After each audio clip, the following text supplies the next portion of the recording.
Chapter 8:23.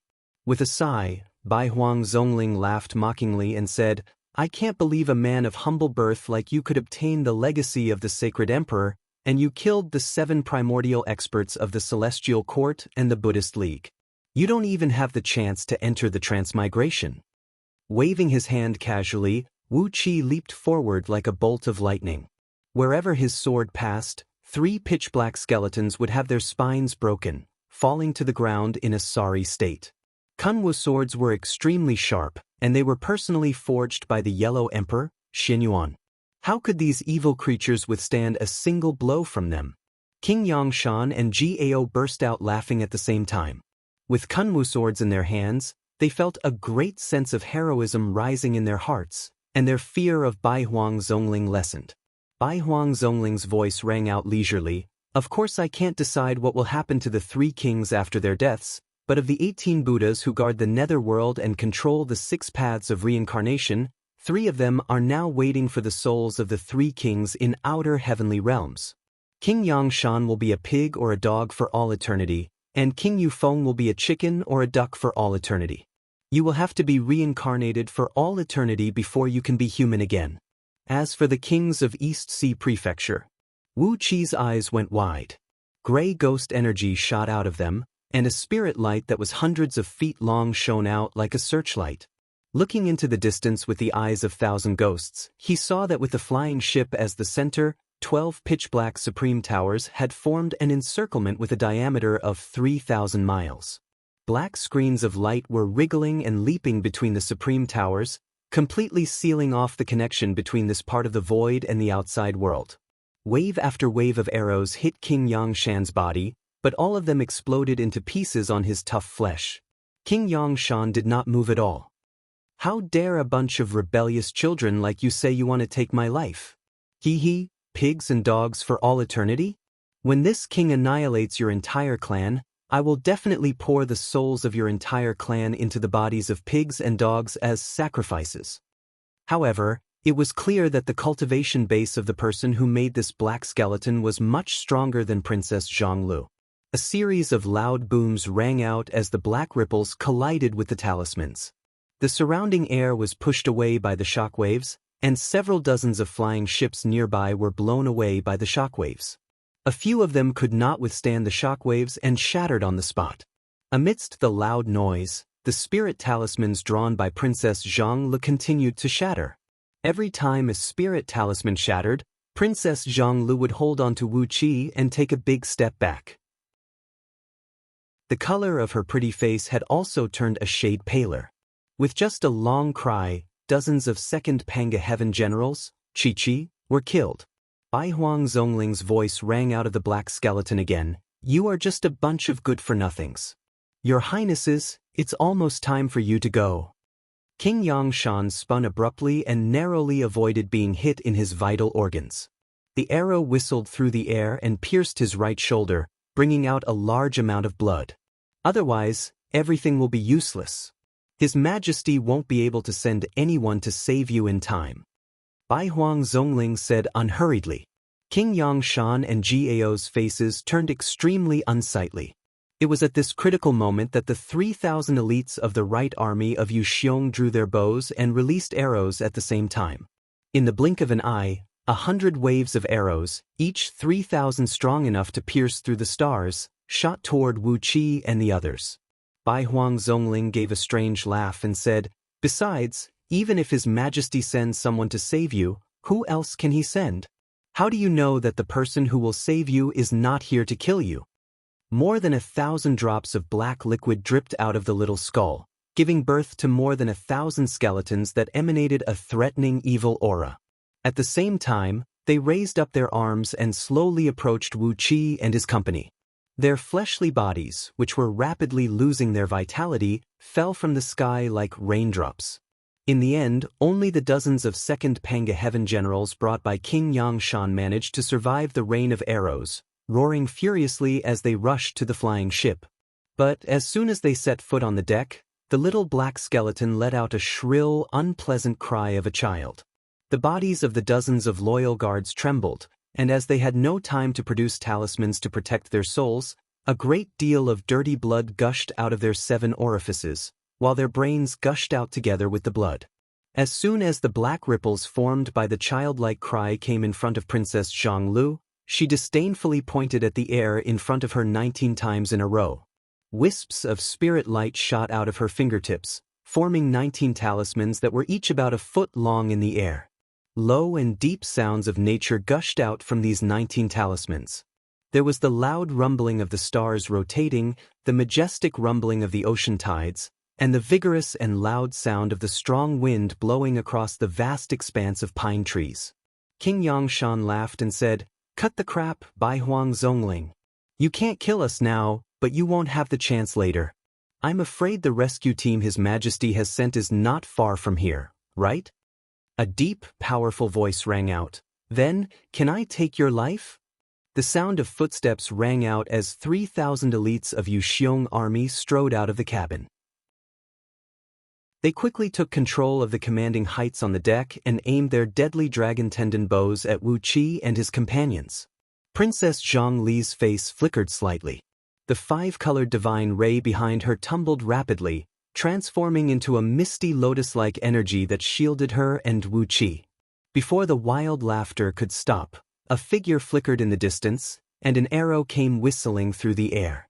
Wu Qi sighed softly and said in a low voice, "Get ready to fight to the death. The 12 supreme oracles have sealed off this part of the void, so there's no way we can escape. I hope His Majesty will discover the situation here and send reinforcements as soon as possible, otherwise." Child-seizing soul, what a petty trick. A strange laughter rang out of the skull. "Who will know that I'm still a loyal subject of Du even after I kill you?" In just a few words, Bai Huang Zongling had decided the fate of Wu Qi and his companions. King Yangshan could not help but burst out laughing. "Who do you think you are, Bai Huang Zongling? Can you decide what kind of fortune I'll have after my death? I'm loyal to Du, and I've done countless meritorious deeds. Nothing I've done is shameful. Even if I die, I'll be reincarnated into a wealthy clan of Du and enjoy a lifetime of wealth. Who are you to decide my fate?" He laughed mysteriously, then cursed in a low voice. "King Yangshan, you'll be a pig and a dog for all eternity. King Yufeng, you'll be a chicken and a duck for all eternity. King of East Sea Prefecture. How dare a lowly person like you get involved in such a thing? You won't be reincarnated, and your soul is reserved for someone else. As for this little girl, I'm a little interested in her." But suddenly, thousands of windows opened on both sides of the ship where Wu Qi and his companions were. 3,000 soldiers of the Right Army of Yuxiong Army, armed with strong bows and crossbows, unleashed a barrage of arrows at King Yangshan's private army, whose faces were expressionless. They were all armed with dragon tendon bows specially made for Yuxiong Army by Du, and each of them could only be drawn with the power of star shifting. Similarly, the specially made arrows flew with incredible speed and power.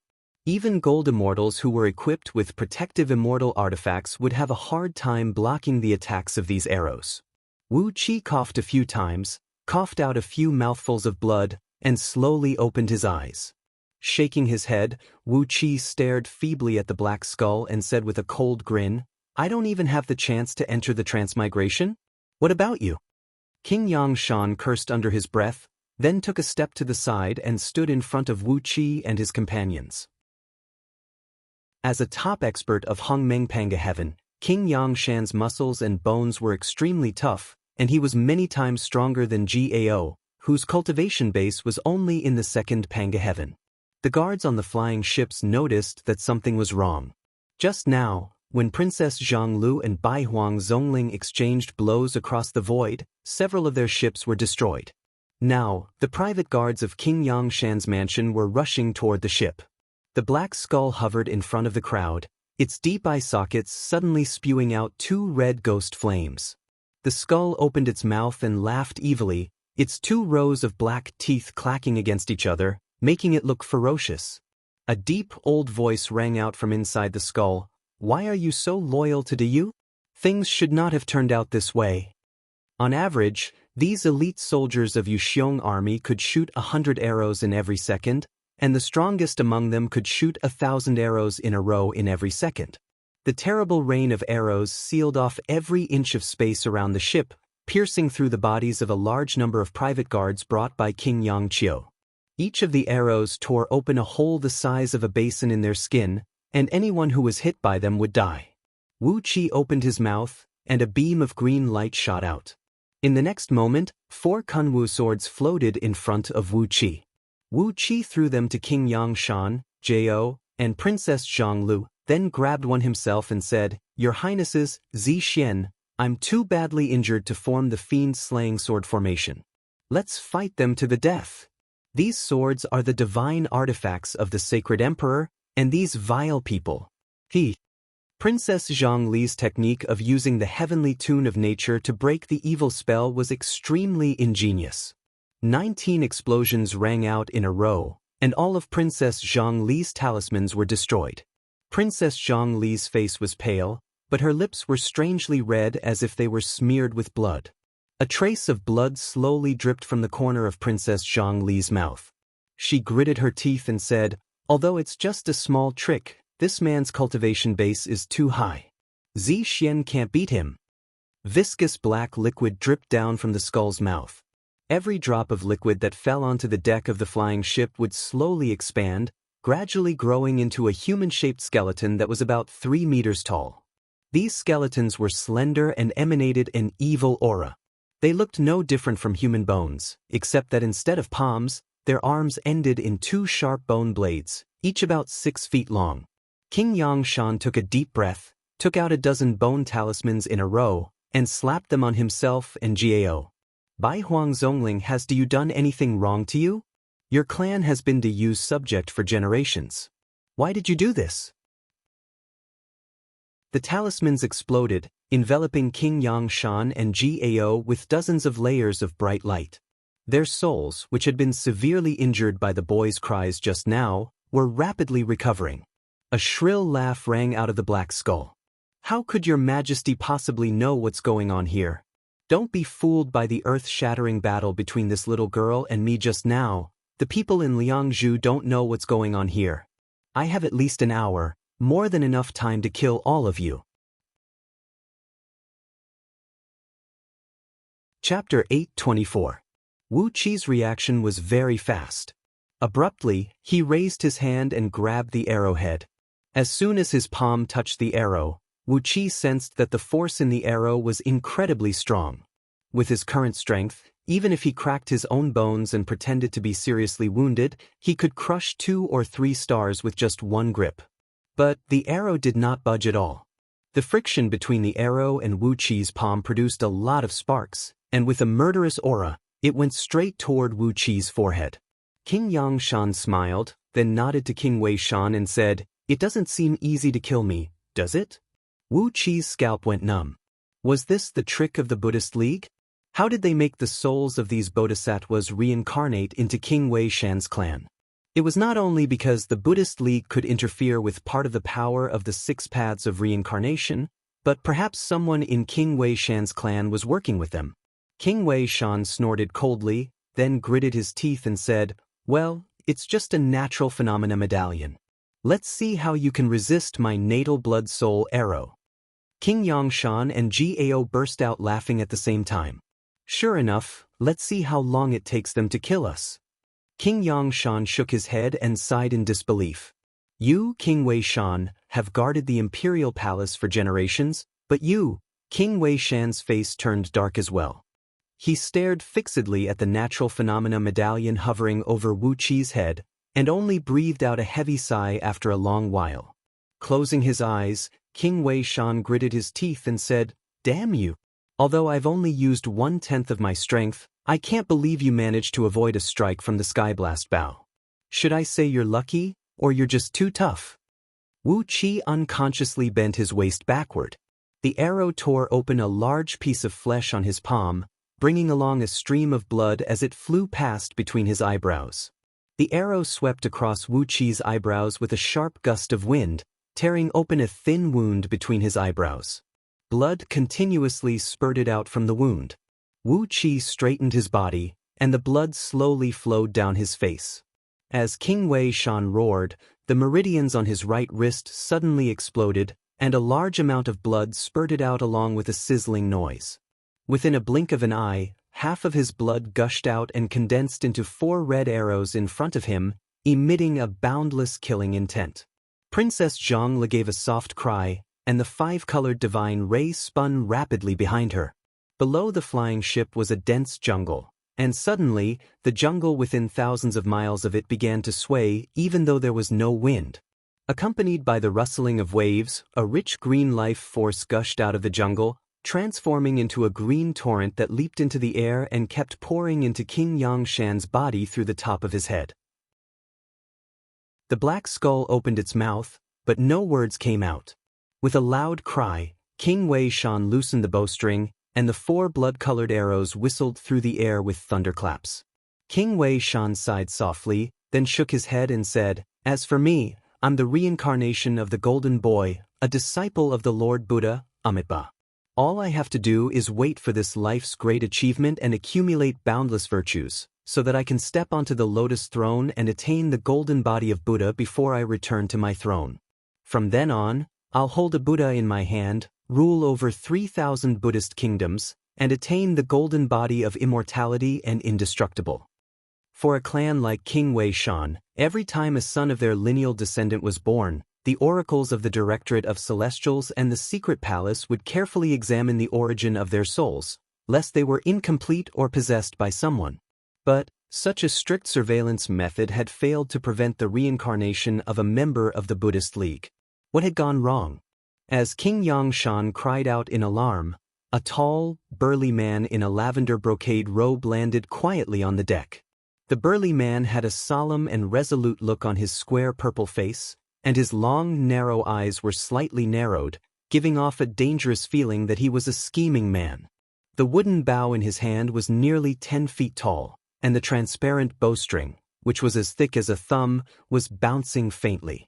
Clearly, it was the arrow shot by this bow that had seriously wounded King Yangshan just now. Wu Qi answered in a low voice, then opened his mouth and spat out the natural phenomena medallion. A large cloud of smoke quickly drifted out of the medallion and spread out around them, quickly forming a circle about 100 feet in circumference. Mountains and rivers could be vaguely seen in this small cloud. At a glance, there were hundreds of layers of smoke and clouds, and so were the mountains and rivers. With the divine power of the natural phenomena medallion, the distance of 100 feet was separated by tens of thousands of miles of void. On King Yangshan's left shoulder was a fist-sized wound, and now the flesh and bones around the wound were growing rapidly. Wrapped in a strong green fluid, it only took the span of a few breaths for the wound to be completely healed. King Yangshan touched his shoulder and looked at Princess Zhonglu in surprise. "Wonderful! I can't believe I've recovered 70% of my strength," he said with a smile. King Yangshan's face turned extremely unsightly.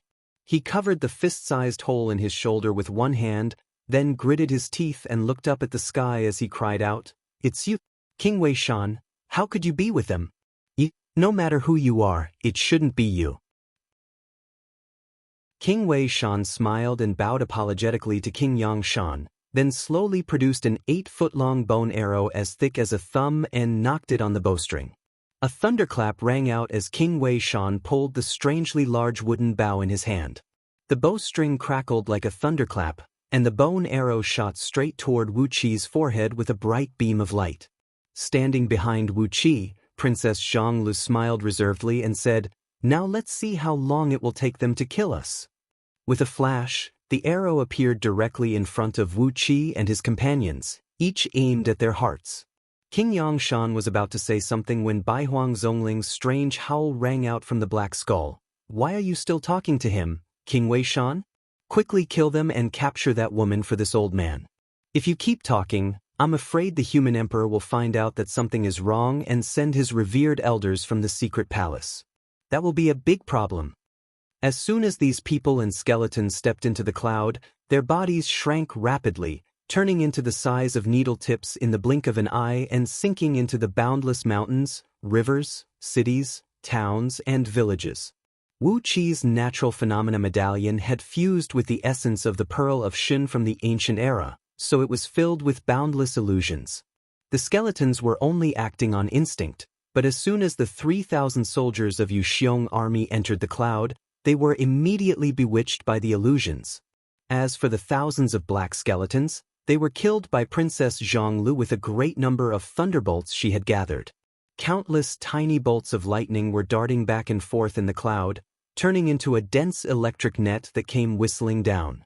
The black skeletons had a cultivation base no weaker than that of the second Pangu heaven, and their bodies were condensed with evil magic. But, under the attack of countless thunderbolts, they only lasted less than 10 minutes before they were completely blown up.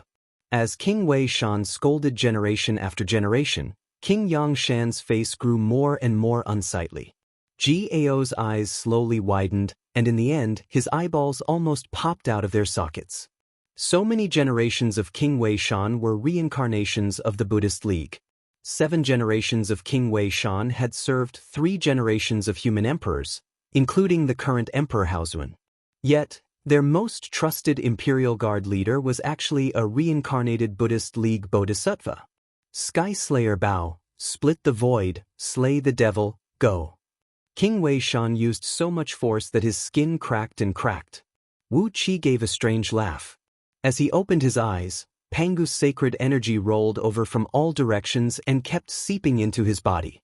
The sound of bones healing could be heard coming from inside his body. While extracting Pangu's sacred energy to pretend to heal his wounds, Wu Qi cancelled the damage caused to his body by the spirit snake tail cutting technique. All his bones healed rapidly, and the aura emanating from him grew stronger and stronger, emanating a threatening aura like an unsheathed blade. King Yang Shan clenched the Kunwu sword and stood in front of Wu Qi. The bow in his hand is the Sky Slayer bow, he cried out in a low voice. It's made by one of the 5 ancient emperors himself, and has the power to shoot down the stars, the sun and the moon. You must be careful, King of East Sea Prefecture. You can't take it head-on. King Wei Shan smiled, squinted at King Yang Shan, and said with a long sigh, 7 generations ago, the last King Wei Shan was a Buddhist. 7 generations ago, he was the reincarnation of the Buddhist League's King Bodhisattva. 6 generations ago, he was the reincarnation of the Buddhist League's Vajra King Bodhisattva, and 5 generations ago, he was the reincarnation of the Buddhist League's King Bodhisattva. King Wei Shan carefully knocked 4 blood-red arrows on the bowstring of the Sky Slayer bow, then pulled the bowstring with all his strength and slowly pulled it to half full. Suddenly, Bai Huang Zongling's voice rang out. Don't waste time, golden boy. The human emperor has discovered that something is wrong. He is mobilizing the revered elders of the secret palace around him, and he has also sent his eunuchs to inform those old fools in there. I'll do my best to buy them some time, so you kill them quickly. We can't let them enter Liangzhu. Especially that king of East Sea Prefecture, he knows too much. Wu Qi chuckled. Wisps of green ghost fire burst out of his eyes, and in the illusory formation, all kinds of wine, women, and avarice were produced. The 3,000 soldiers of Yuxiong army were ignited by the 5 thieves in their bodies, and then triggered by Wu Qi's evil magic. The Yin fire quickly rose from the soles of their feet and burned their bodies to ashes in a short time. Countless miserable howls rang out as the 3,000 elite soldiers of Yuxiong army were burned to ashes by Wu Qi's Yin fire. When he wounded King Yang Shan and Wu Qi just now, he had only pulled the bowstring back slightly by an inch. But now, he had pulled it to half full, which meant that the force he used was more than 1,000 times stronger than before. And when he bit the tip of his tongue and sprayed a large amount of blood on the bowstring gradually emitted a faint red light, and 2 extremely long runes slowly emerged from it. A large piece of skin was scratched on his palm, and a few strands of flesh and blood from Wu Qi's palm stuck to the arrow. He had used all his strength, but he could not stop the arrow. King Wei Shan's eyes turned red with anger. He casually pointed a finger at the void that was hundreds of feet wide and covered by the smoke and cloud emitted by the natural phenomena medallion, then cried out in a low voice, "Go!" Accompanied by Bai Huang Zongling's shrill howl, more than 1,000 black skeletons and 3,000 elite soldiers of Yuxiong army rushed into the smoke and cloud emitted by the natural phenomena medallion. King Yang Shan and Gao were overjoyed.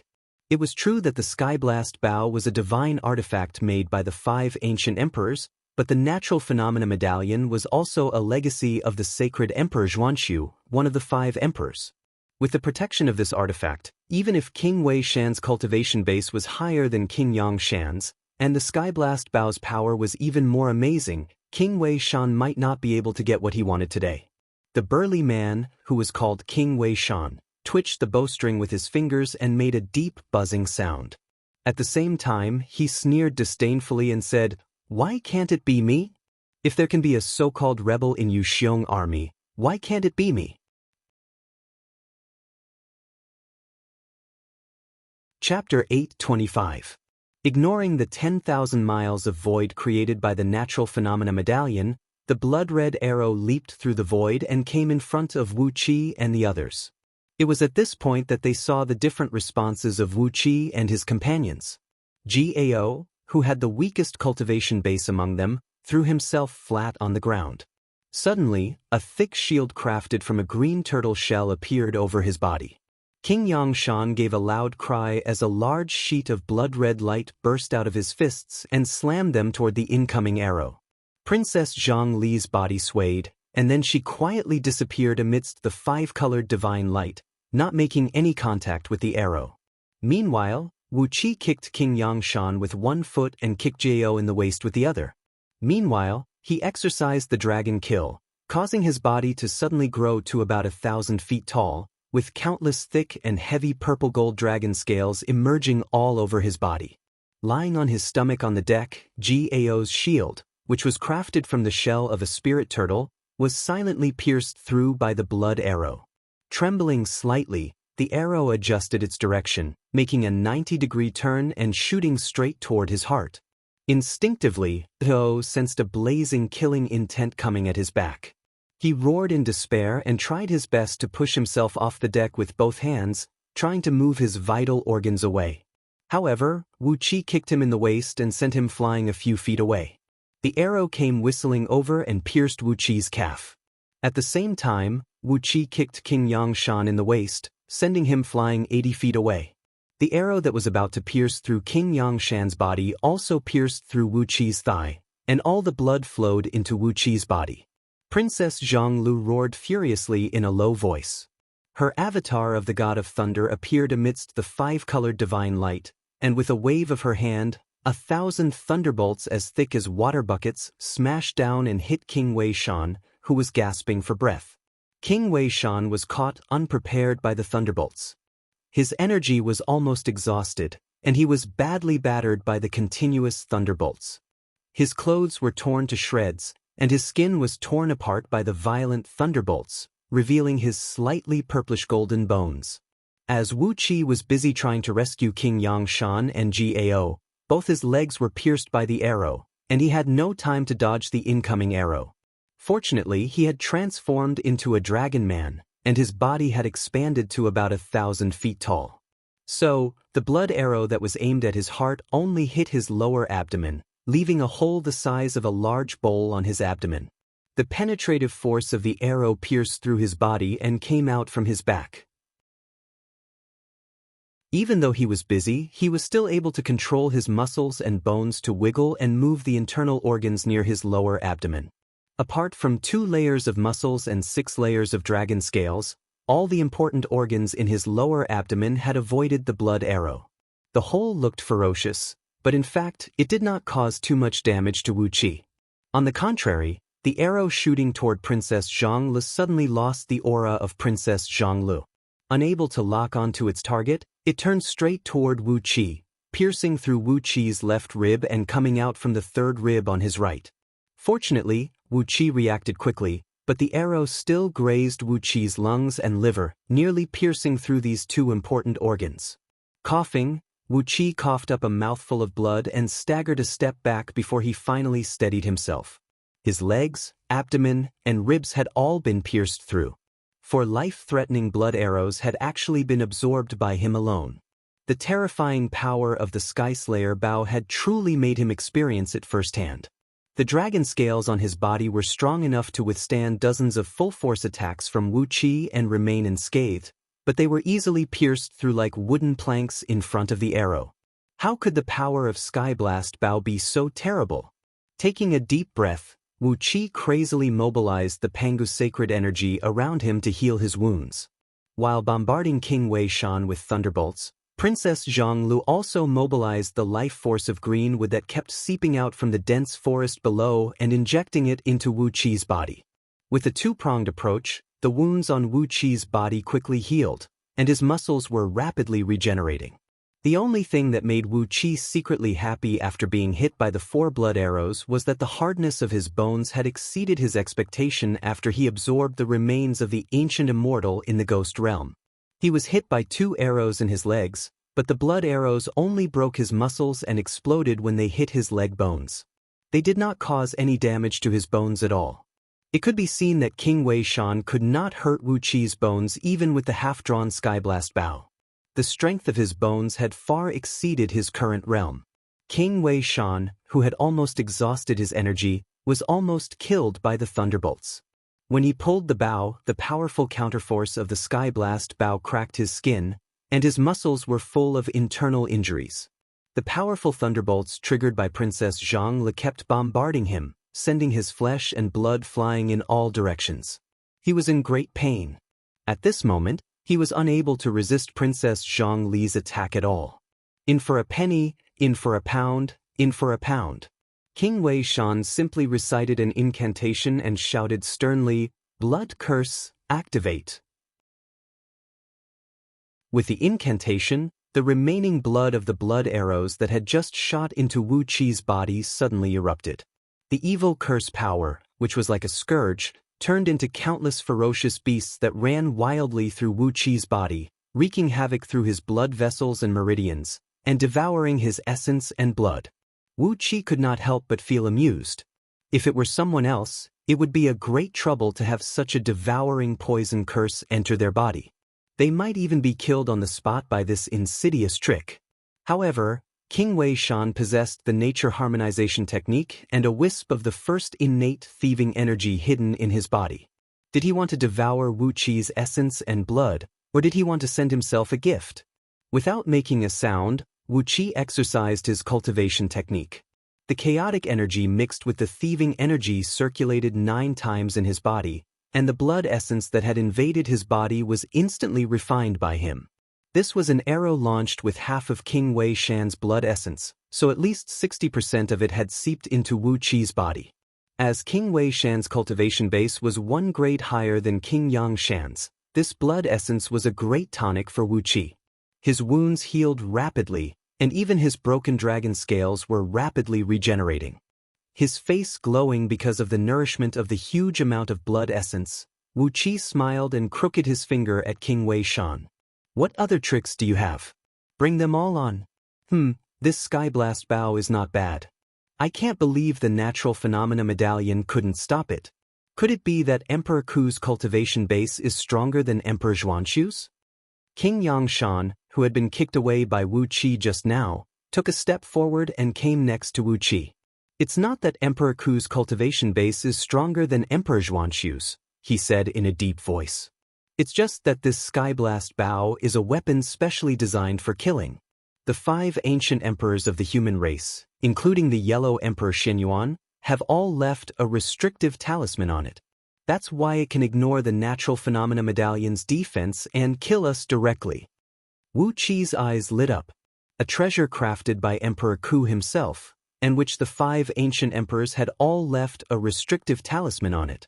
Squinting at the struggling and wailing King Wei Shan, he took a sudden step forward with the Skyblast Bao in his hand. The little black skull keenly noticed his movement. It moved a few feet to the side and stopped in front of King Wei Shan. "Are you trying to seize the Skyblast Bao, King of Dong Hai Province?" he said with a strange laugh. "Are you trying to seize the Skyblast Bao? You do have some good eyesight, but how can you get this Bao?" Bai Huang Zongling opened his mouth and breathed out a plume of black smoke to protect King Wei Shan, who had more than half of his muscles carbonized. "Golden boy," he said coolly, "if we don't fight with all our might, they will really break through here and rush to Liangzhu. I'm just a wisp of my divine sense in this skull, so I can't fight them. Whether we can kill them or not depends on your ability. The black smoke was extremely tough. Princess Zhonglu had bombarded it with dozens of thunderbolts in a row, but they could not break it. She shook her head and whispered to Wu Qi, "The void here is sealed, and all the natural energy has been expelled, while the power of thunderbolts has been reduced to a minimum. I can only hurt him, but I can't kill him." That was what she said, but the avatar of the god of Scourge, shrouded in Princess Zhongli's five-colored divine light, reached out a finger stealthily, performed a strange incantation gesture, and quietly cast a curse on the black skull. The divine power of the god of Scourge was the most obscure, and with only a wisp of Bai Huang Zongling's divine sense here, he did not have the ability to find out what Princess Zhonglu was up to. A wisp of the curse of the god of Scourge surreptitiously seeped into the black skeleton and merged with Bai Huang Zongling's clone, becoming one with it. King Wei Shan struggled to his feet and said in a hoarse voice, "Ask them to come and help me." Them King Wei Shan mentioned were the 12 supreme oracles who had sealed off this part of the void in the distance. But Bai Huang Zongling refused his request without hesitation. "We can't touch the 12 space-sealing formations," he said coldly. "Otherwise, the human emperor will be alerted immediately. Now, he only suspects that something has happened here. Before he gets any news, he won't act rashly in order to calm the hearts of the people. If any aura leaks out here, the human emperor will come here immediately. At that time, we will all be in big trouble."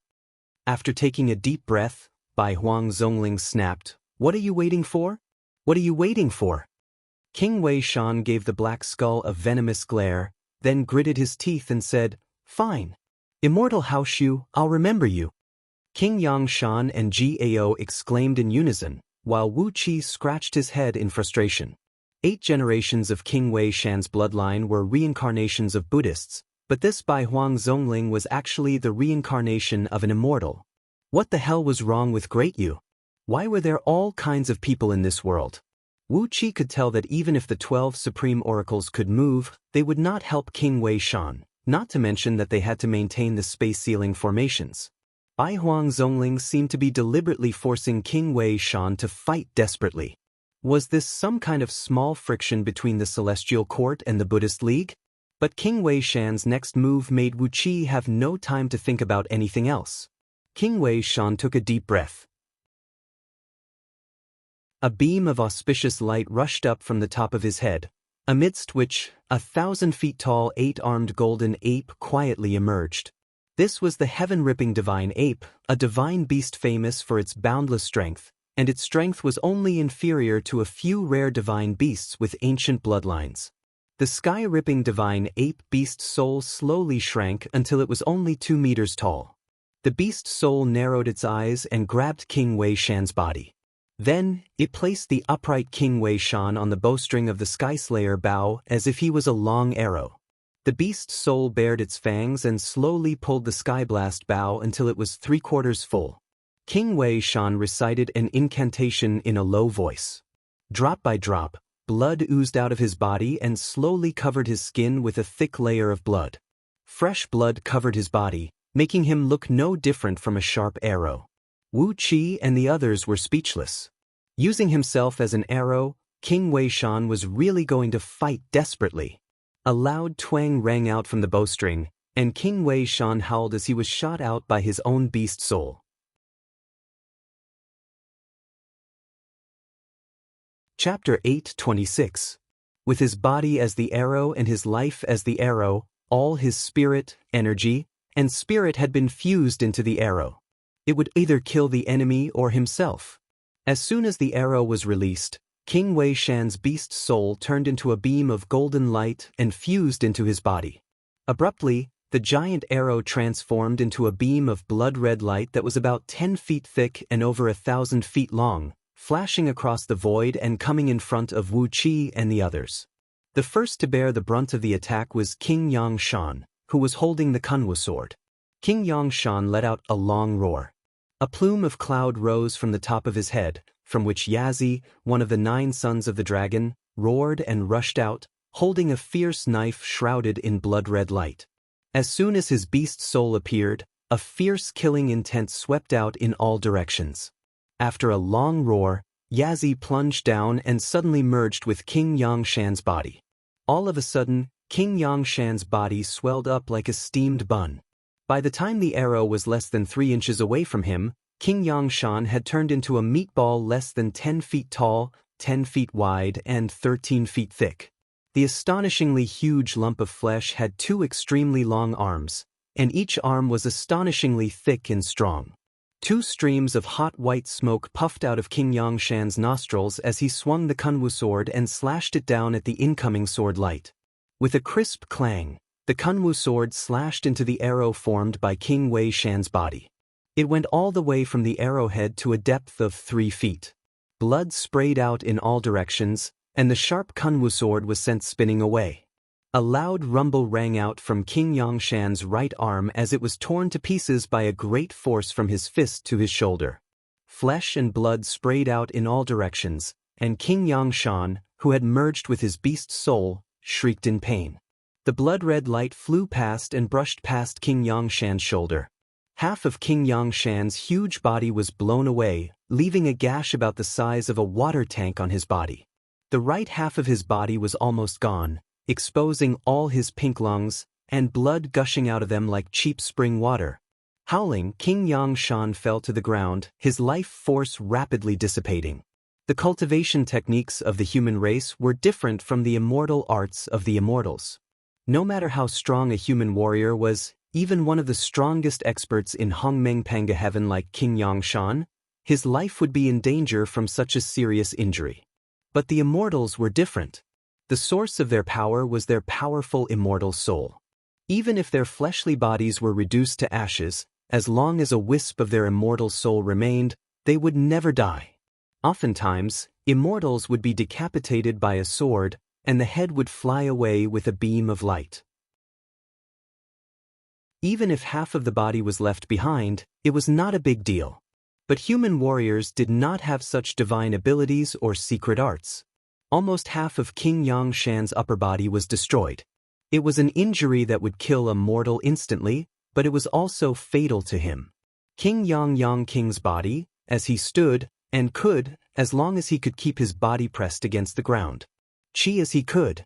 If they were on the ground, as long as King Yangshan could stick his body close to the ground, he could still send Pangu's sacred energy into his body through the earth meridians to heal himself. But they were on a flying ship, nearly 100 miles above the ground. Therefore, he could not use the last and strongest life-saving technique of the human race. "Father!" Gao cried out involuntarily. He swung the Kunwu sword and slashed at the arrow that King Wei Shan had transformed into. But Wu Qi grabbed him by the neck and threw him far away. With a flip of her hand, Princess Zhonglu injected a great plume of green life force into King Yangshan's body, quickly sealing the bleeding wound. At the same time, a purple gleam flashed in Princess Zhongli's eyes, and a rich Pangu sacred energy materialized in the air. Even mortals could see it roiling around them with their naked eyes. Princess Zhongli pointed a finger at King Yangshan and cried out softly, "Ji!"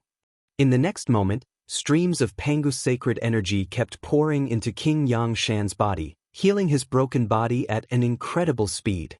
In just 2 seconds, his broken fleshly body was as good as new, although it was not as strong as his original fleshly body, which had been thoroughly tempered. But King Yangshan had survived. He was so badly wounded, and he did not take any life-saving spirit pills, but he had survived. Bai Huang Zongling screamed, "How is this possible? What magic are you practicing? How can you gather Pangu's sacred energy to heal someone?" Bai Huang Zongling was on the verge of a mental breakdown. No oracle of Diyu had ever been able to do this, and even the supreme oracle of Diyu, who cultivated both fleshly body and magic, could not gather Pangu's sacred energy and inject it into a wounded man's body. The nature of Pangu's sacred energy was so strange that only those who practiced the body-tempering technique of the human race could sense it and absorb it into their bodies to strengthen their fleshly body or repair their injuries. What Princess Zhongli practiced was clearly the magic of the primordial Tao of divinity of Diyu's Directorate of Celestials. So, how could she summon Pangu's sacred energy? If all the oracles of Diyu had mastered this magic, wouldn't it mean that all the warriors of Diyu were immortal on the battlefield? Just think about it. On the battlefield with the Immortals or the Buddhist League, when the warriors of Diyu were injured by powerful immortal magic, the oracles of Diyu would absorb a great amount of Pangu's sacred energy and fuse it into their bodies, and the warriors who had just fallen to the ground would immediately rise to their feet and fight again. What a terrifying scene it would be. Kill this woman. Kill her.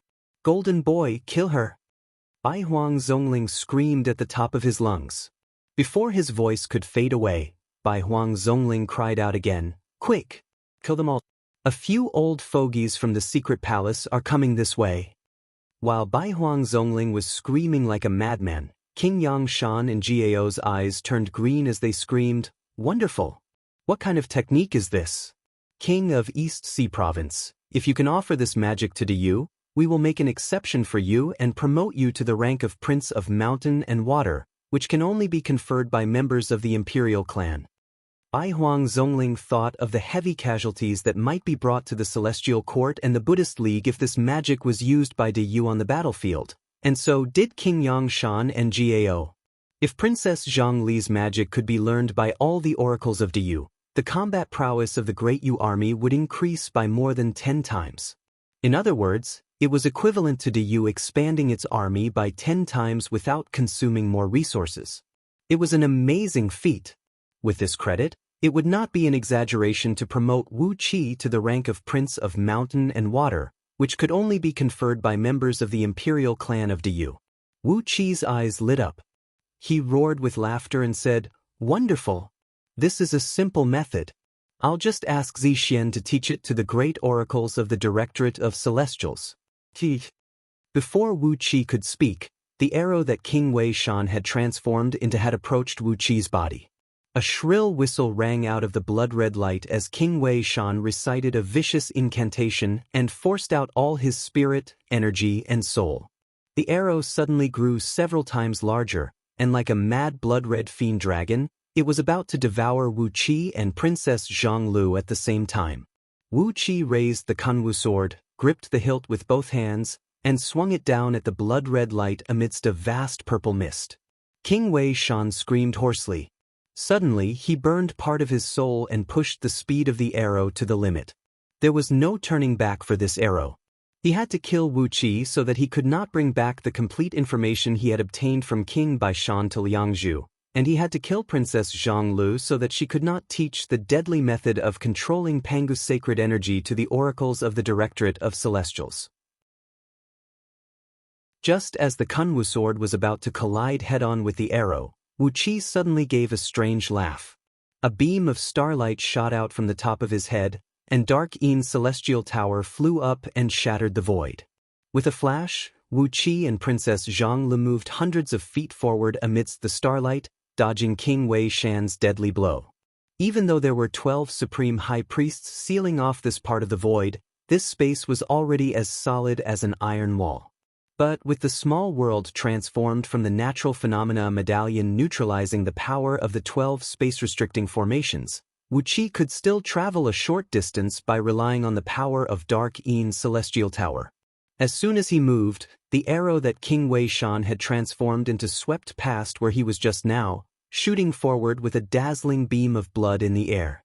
He rushed past without hesitation, no longer having the strength to turn back. Damn it! Immortal Haoshu, is this the so-called 12 space-restricting formations? King Wei Shan's hysterical roar came from afar. He had burned his soul to speed up the arrow, but at this moment he no longer had the strength to turn it around. So, he could only watch helplessly as the arrow carried him forward, constantly consuming what little strength he had left in his body. The black skeleton opened its mouth and did not speak for a long while. It was beyond his expectation that Wu Qi could still travel by tearing the void. Before Bai Huang Zhongling could react, Wu Qi had already rushed out of the area covered by the natural phenomena medallion, raised the Kunwu sword, and slashed it down at the skull. A green light flashed, and the tiny skull broke into 2 pieces soundlessly. A sharp whistling noise rang out abruptly, and the broken skull exploded into a clump of twisting dark smoke, which condensed into a pitch-black, ferocious and twisted face of a baby. It opened its mouth and flew towards Wu Qi's heart.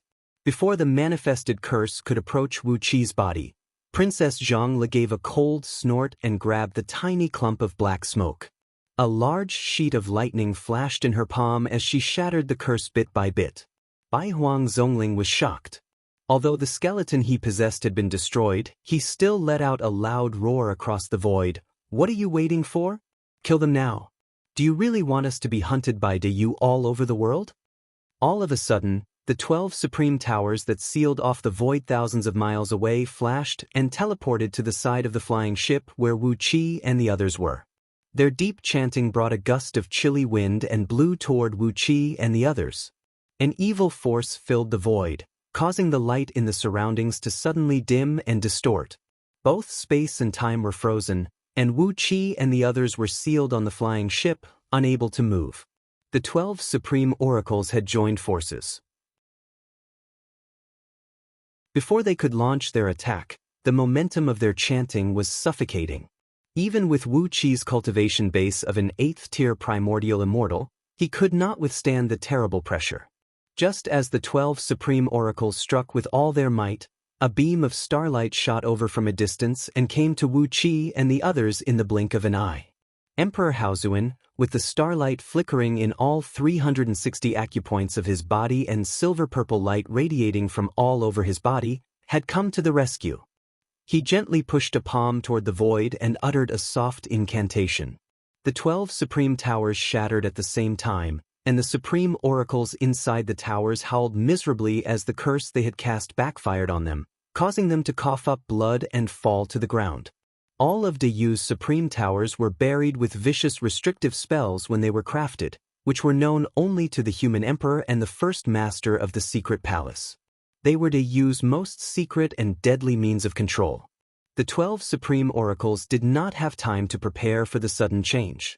Emperor Haozuan had only activated the restrictive spells laid in advance in the supreme towers, and without using any of his own strength, he had beaten the 12 supreme oracles to death. "Rebels have infiltrated Yu Xiong army." Wu Qi cried out hoarsely. King Wei Shan is the reincarnation of the Buddhist League's golden boy, and Bai Huang Zongling is the reincarnation of immortal Haoshu from the celestial court. Emperor Haozuan's face fell. His body trembled, and his facial muscles twitched, making him look like a ghost.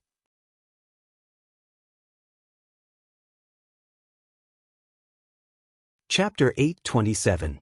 Liang Zhu was firmly locked down by a black, translucent light shield that was tens of thousands of miles thick. With Liang Zhu as the center, the formation, which measured hundreds of millions of miles in diameter, was fully activated. A tremendous and bizarre force was coiling in the void like countless invisible pythons, completely sealing off the entire Yuxiong plain. In the void, nearly 1,000 sky-reaching towers were suspended in mid-air, unscrupulously releasing a suffocating pressure.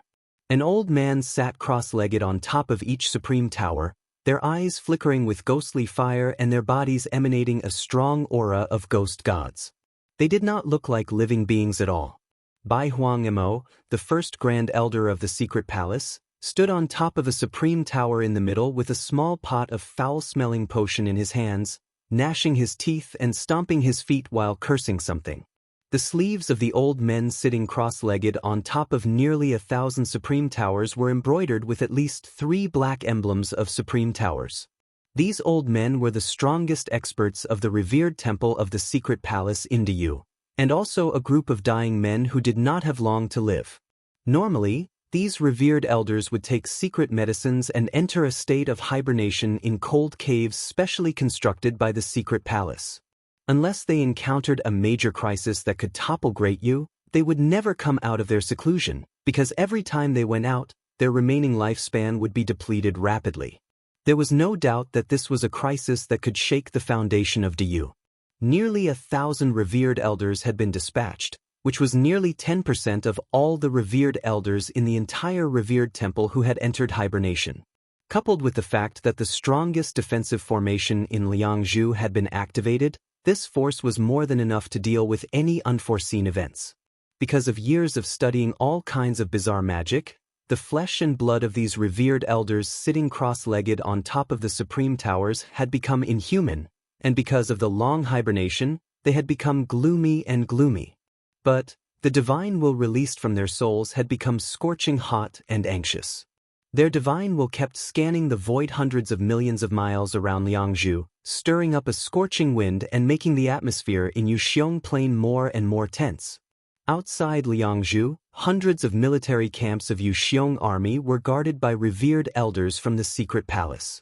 All the captains and soldiers were ordered to drop all their armors, weapons, and talismans and sit cross-legged in the camps naked. If anyone dared to disobey, they would be killed without mercy. Some twisted or festering corpses had been hung outside many barracks. These horrible corpses belonged to the rebels of Yuxiong army, who had tried their best to resist, but were easily killed by the honorable masters. In Liangzhu, in the imperial palace of Diyu, in the great hall on top of Mount Torch Dragon, Emperor Haozuan sat on a high throne with a gloomy face, surrounded by starlight. There seemed to be countless huge stars colliding and rubbing against each other amidst the dense starlight, producing deafening noises. The terrible pressure emanating from Emperor Haozuan had blanketed the entire great hall. With his own strength, he alone was suppressing all the ministers and representatives of the noble clans in Diyu, a total of more than 300,000 people. Led by the new first master of the secret palace, Gao Chenbuyu, hundreds of revered elders of the secret palace hovered in the great hall, their bodies shrouded in a ghostly aura and their eyes flickering with a green gleam. They looked down at the high-ranking figures of Great Yu. Gao Chenbuyu was the first master of the hall of revered elders of the secret palace, and the previous first master of Diyu was Bai Huang Zongying, Bai Huang Zongling's brother. But now, Bai Huang Zongying had been dismissed on the spot by Emperor Haozuan, his cultivation base sealed, and thrown into the divine prison of the secret palace to await trial. Even Bai Huang Mu, who led the revered elders of the secret palace to keep an eye on the surroundings, would have been thrown into the divine prison as well, had he not been a direct descendant of the patriarch of the Bai Huang clan, and had Gao Chenbuyu vouch for him. Even so, Bai Huang Mu was being closely watched by dozens of revered elders from the Hall of Honorable Elders. Feeling deeply humiliated and uneasy, Bai Huang Mu stomped his feet and cursed loudly, cursing all 18 generations of Bai Huang Zongying and Bai Huang Zongling's ancestors in turn. With a pale face, Wu Qi stood on Emperor Haozuan's left side. At this moment he was the King of East Sea of Diyu. The title of King of East Sea Prefecture and King of East Sea differed only by a single word, but their power, status, and territory were worlds apart. The King of East Sea was the second-class prince of Diyu, and only members of Diyu's imperial clan could be conferred the title of King of Mountain and Water. As a commoner, Wu Qi was conferred the title of King of East Sea, which was equivalent to raising his title by more than a dozen ranks. It was also because Emperor Haozuan wanted to reward Wu Qi for his contribution. If Wu Qi had not received such sensational information from King Baishan, Diyu would have been overthrown without even knowing what was going on. Of course, Princess Zhonglu, who stood next to Wu Qi, had also contributed a great deal. She had given Emperor Haozuan the technique of using the primordial Tao of divinity to propel Pangu's sacred energy, which had undoubtedly increased the military strength of Diyu by more than 10 times, and the credit went to Wu Qi. Princess Zhonglu only received the title of revered elder of Diyu's secret palace, and the real benefits brought by the credit naturally went to Wu Qi. King Yangshan and Gao stood on Emperor Haozuan's right. Both of them looked worried, but the worry could not hide the glow on their faces. Naturally, they could not get such a great promotion as Wu Qi, but they knew that with the great purge of Diyu, their real power and status in Diyu's imperial court would be greatly expanded. Emperor Haozuan sat expressionlessly on his throne and did not say a word for a full quarter of an hour. The enormous natural energy under Liangzhu and the power of the stars falling from Yuxiong Plain were all drawn over by the huge formation and injected into Emperor Haozuan's body. At this moment, Emperor Haozuan's body had become one with the natural energy of Yuxiong Plain. Through the mystic art of the imperial family, his overall strength had broken through to a realm that no one present could imagine. Only Wu Qi had a clear concept of this realm. It was still a far cry from the realm of Yuxiong Plain. But with the endless natural energy in Yuxiong Plain, Emperor Haozuan had used a mystic art to forcibly push himself to the realm of Tao breaking, infinitely close to the peak level of the realm. It was a typical means of proving the Tao with strength. At this moment, Emperor Haozuan was the embodiment of the natural energy of the entire Yuxiong Plain, and with every move he made, he could exert a power that was strong enough to fight against the heavenly Tao. In other words, at this moment, Emperor Haozuan had become the incarnation of the heart of the ancient great saint, Pangu, and possessed a trace of Pangu's true power. It was a power that the immortals and Buddhas of today could not resist. Even if it was only a trace of Pangu's power, it was a mighty force that could create a world. With such power, Emperor Haozuan was able to control everything into you. In the face of absolute power, plots and tricks were nothing. He had even activated Liangzhu's ultimate defensive formation and ordered the Temple of Revered Elders to send out large groups of revered elders to suppress the enemy, not because Emperor Haozuan was not strong enough to suppress these disloyal people, but because he was afraid that they would escape. Now, the whole of Yuxiong Plain was completely sealed off, and Emperor Haozuan had merged with a huge spirit cave. With a palm of infinite power, Emperor Haozuan looked down condescendingly at the courtiers and leaders of the aristocratic clans in the Great Hall. The rage and killing intent in his eyes could be clearly sensed even by a stone. The terrible pressure gradually condensed into a tangible mass, turning into a sheet of red light that pressed down from the top of everyone's head. The souls of human warriors and oracles were no different from those of ordinary people. At most, the souls of oracles who specialized in magic were dozens of times stronger than those of ordinary people, and that was their limit. In the face of Emperor Haozuan's spiritual pressure that was close to the peak level of the Tao-breaking realm, those courtiers of Diyu who had no ulterior motives could still hold their breath, but those who had ulterior motives were sweating profusely, and some even rolled their eyes and almost fainted. The sad thing was that under such a terrifying pressure, there was no way to faint even if one wanted to. Their souls were like bugs in amber, embedded in them by the tremendous pressure, unable to move, and even deprived of the right to faint. At last, someone could not bear the terrible pressure. A clan leader of a branch family of the ancient sacred emperor, Swearen clan, let out a deep roar. His muscles bulged as he suddenly lunged at Emperor Haozuan. "I just don't want to die. Why do we have to live, grow old, get sick, and die when we have so much strength and power? Why can't we enjoy all this forever?" With a flick of Emperor Haozuan's finger, the gray-haired old man froze in midair. Although he was the clan leader, his cultivation base was only at the level of a mid-tier sun oracle. Faced with the tremendous power of Emperor Haozuan and Yuxiong Plain, he had no strength to resist. With a faint smile on his face, Emperor Haozuan waved his hand, sending the old man flying backward out of the great hall while coughing up a mouthful of blood. "The entire clan of Swearen Gong, a branch family of Swearen clan," said Emperor Haozuan in a flat tone. "All in-laws in the clan shall be executed. Half of their wealth shall be given to King Yangshan, and the other half to the king of East Sea." Gaochen Buyu bowed slightly in response. With a wave of his hand, two revered elders immediately rushed out of the great hall with a large group of ferocious private guards of King Yangshan's mansion. Emperor Haozuan could not help but sigh as he looked at the scene before him.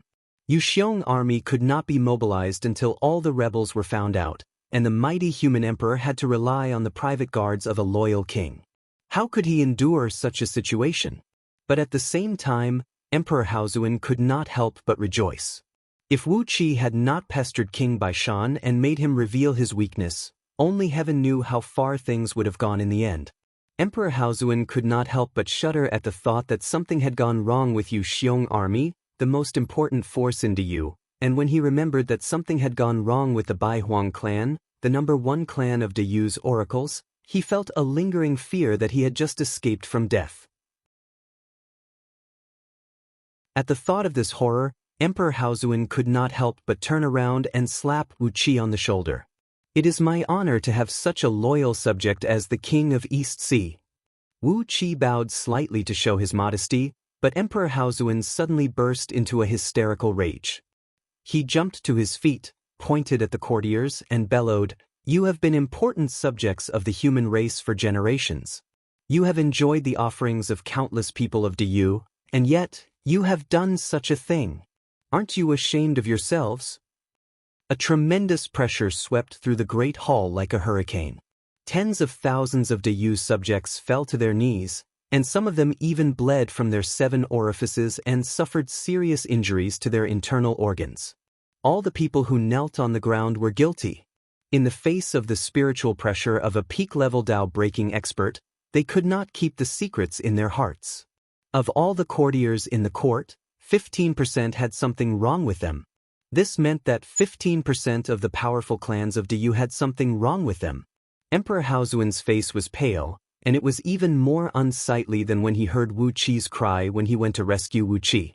The faces of those courtiers of Diyu who could still stand on the spot had changed as well. 15% of the powerful clans of Diyu, how many things were they involved in?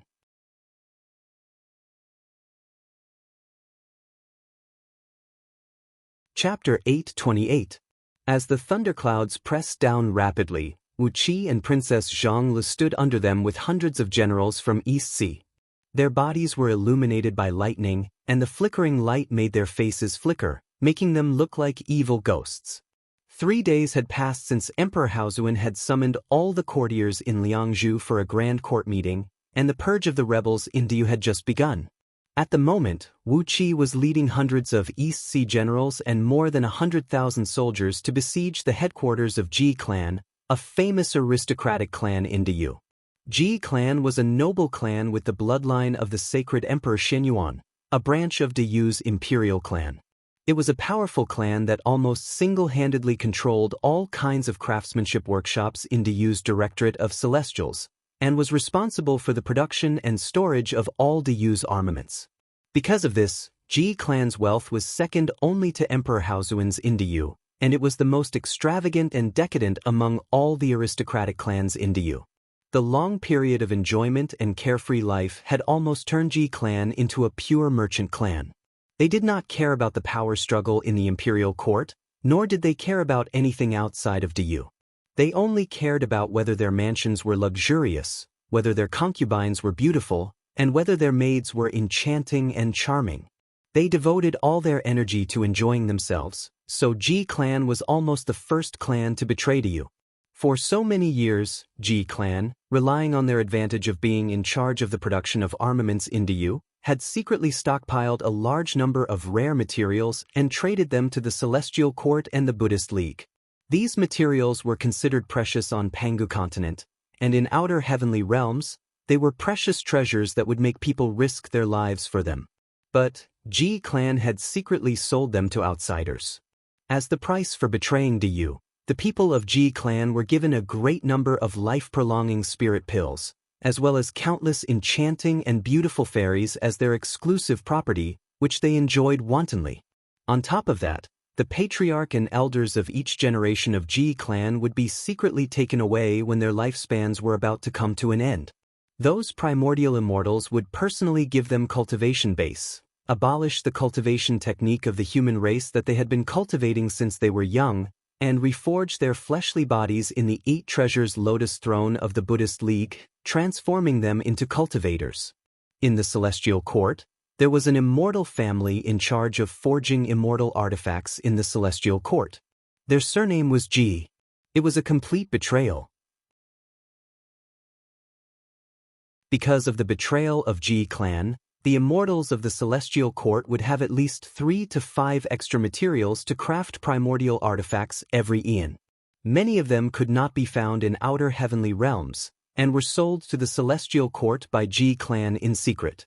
The patriarchs of the clans, who were frightened by Emperor Haozuan's boundless killing intent and had obediently knelt on the ground to confess their crimes, had been imprisoned in the secret palace's divine prison, and were being interrogated about what they had done. Before Ji clan, more than 30 powerful clans had been slaughtered, and because of their wealth, Emperor Haozuan had specially ordered Wu Qi to personally lead an army to wipe them out. All the wealth obtained from the annihilation of Ji clan would be exclusively enjoyed by Wu Qi, the king of East Sea. Obviously, this was an extra reward from Emperor Haozuan to Wu Qi, and Wu Qi could not refuse.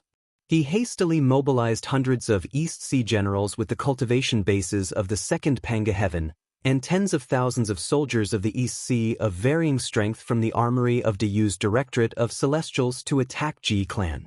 Now, G-Clan did not have a supreme oracle. After all, it had transformed into a merchant clan, and the strongest experts in the clan were a few son-in-law with the cultivation bases of the Second Panga Heaven who had married into their clan. Such a clan could have been easily slaughtered, but no one had expected that G-Clan had laid out a powerful formation in their foundation, which was obviously created by an immortal. The ancestral land of G-Clan was located in a basin about 200 miles in circumference, surrounded by 3 small mountains. Originally, there were only about 1,000 core members of G-Clan and tens of thousands of servants living in this small basin. But since the head of G-Clan was thrown into the divine prison, and Emperor Haozuan had found a way to exterminate G-Clan, more than 500,000 members of G-Clan's lineal and collateral branches, as well as servants and guards, had now taken refuge in this ancestral land. A faint golden light enveloped the whole basin, and on top of each of the 3 mountains was a cloud of purple mist. Each cloud of purple mist carried 9 round mirrors that were thousands of feet tall, shining with a cold light. Large bolts of lightning could be seen flowing around the edges of these bronze-colored mirrors. Occasionally, when these mirrors vibrated, countless beams of golden light would shoot out from them. The golden light emitted by the 27 mirrors wove into a large net of light in the void, cutting everything in its path to pieces. The broken bodies of nearly 1,000 East Sea soldiers were scattered all over the ground. It was all thanks to these golden lights. As Wu Qi led the army to attack G-Clan, Huang Liang, who was in charge of supervising the battle, gave the order, and more than 100,000 soldiers formed a neat formation and went straight for G-Clan's ancestral land. As a result, the mirrors on the 3 mountains suddenly rose up, and a large sheet of golden light tore through the air. More than 1,000 soldiers of Dong Hai who were at the forefront were cut into fist-sized pieces of meat by the golden light before they could even scream. As the golden light suddenly struck, Huang Liang hastily ordered the army to retreat 3 miles. Hovering in midair, Wu Qi opened his chaotic divine eyes and saw a fat, middle-aged man angrily scolding a few pale-faced young men in Taoist robes above a great hall in the heart of the valley. Obviously, when the few young men saw the army of East Sea approaching, they had hastily activated the formation, and the golden light had only killed about 1,000 soldiers. If the army of East Sea could invade deeper, the formation would have killed at least 80% of the hundreds of thousands of East Sea soldiers. That was what the fat, middle-aged man was scolding. They, the G-Clan, had missed an opportunity to inflict a heavy blow on Wu Qi's army of East Sea. Snorting coldly, Wu Qi murmured in a low voice, "Only about 1,000 soldiers have died. You should be glad that your G-Clan is lucky. If you had really inflicted a heavy blow on the army of East Sea, it would not have been just a matter of wiping out your G-Clan. Even if you die, there are many ways for you to die. For killing the soldiers of East Sea, I'll give you a death sentence for the time being. If the soldiers of East Sea suffer any more casualties, it will be hard for you to die even if you want to." Princess Zhonglu nodded seriously as well. A little annoyed, she glanced at the remains of over 1,000 soldiers, clenched her teeth and murmured in a low voice, "With such a heavy casualty, how much will the compensation be?" Even Wu Qi was taken aback by Princess Zhongli's words. But the furious Princess Zhonglu had already pressed both hands down, and the thundercloud that blotted the skies smashed down like a wall from the sky. The thundercloud covered an area of several hundred miles, and when it was less than 10,000 feet from the ground, it suddenly shot out countless bolts of lightning as thick as water tanks. For a moment, it was as if a forest of lightning had appeared in the sky above G-Clan's residence. Strong bolts of lightning pierced through the golden formation and blinded the eyes of countless people of G-Clan in the basin. 27 mirrors began to tremble violently. Under the terrible attack of Princess Zhongli's thundercloud, they whined as if they could not withstand the heavy load. At most, the formation could use the endless energy under the plane of Yuxiong to fight against enemies as strong as gold immortals. But in the face of Princess Zhonglu, a primordial expert, its power was not enough. Amidst the mournful cries of the mirrors, countless beams of golden light shot up into the sky, trying in vain to tear the dense thundercloud in the sky. However, the avatar of the god of thunder hovering above Princess Zhonglu raised both hands and waved them toward the basin. Immediately, countless thunderclouds came whistling over from all directions, shooting out more and more bolts of lightning as they grew thicker and thicker. The bolts of lightning converged into an ocean of plasma, soaking the entire ancestral mansion of Ji clan. Standing on a hill and supervising the battle, Huang Liang abruptly raised the long knife in his hand and cried out, "Mistress is mighty and powerful, and her thunder magic is amazing. She can cleanse the evil aura. You clowns, why don't you surrender now? What are you waiting for?" Hundreds of thousands of soldiers of the East Sea raised their weapons and cried out. Amidst their frenzied cries, the 27 mirrors could no longer withstand the bombardment of the thunderbolts summoned by Princess Zhonglu. The energy in the mirrors was shattered, and cracks spread across the thick and heavy mirrors like a spider web before they exploded with a deafening rumble. Wu Qi gently waved his hand. Immediately, hundreds of thousands of soldiers of the East Sea swarmed forward and poured into the basin like a tide. Countless members of Ji clan cried out in despair and fled in all directions like headless flies. But, with the formation destroyed, how could they, with their low cultivation bases, have a chance to escape? Meanwhile, Wu Qi opened his mouth and spat out 36 kunwa swords, which transformed into huge swords of light several miles tall and plunged into the ground around the basin, sealing it off completely. The soldiers of the East Sea rushed into the basin with their weapons raised high and began slaughtering the people of Ji clan. Men, women, old and young, regardless of their status, everyone was killed on the spot, leaving no one alive. Blood flowed all over the ground, gradually turning into a few streams that merged into a nearby river. An hour later, the river, which was more than 10 miles wide, was dyed red. Flames rose into the sky from all directions as the despairing members of Ji clan set their ancestral mansions on fire, turning both themselves and their ancestral mansions into ashes. But as the buildings in Diyu were all made of boulders, the effect of burning was not very good. It was unknown how much merman oil had been wasted by the people of Ji clan to start such a towering fire. Similar fires were rising in countless places near and far. The aristocratic clans loyal to Diyu raised the butcher's knife against those who had betrayed Diyu. Just as Wu Qi was slaughtering Ji clan, tens of thousands of other clans were struggling and howling miserably in the raging fire and blood. Baihuang clan, the former #1 oracle of Diyu, had all been killed, except for Baihuang Mu and a few other members of the collateral clans.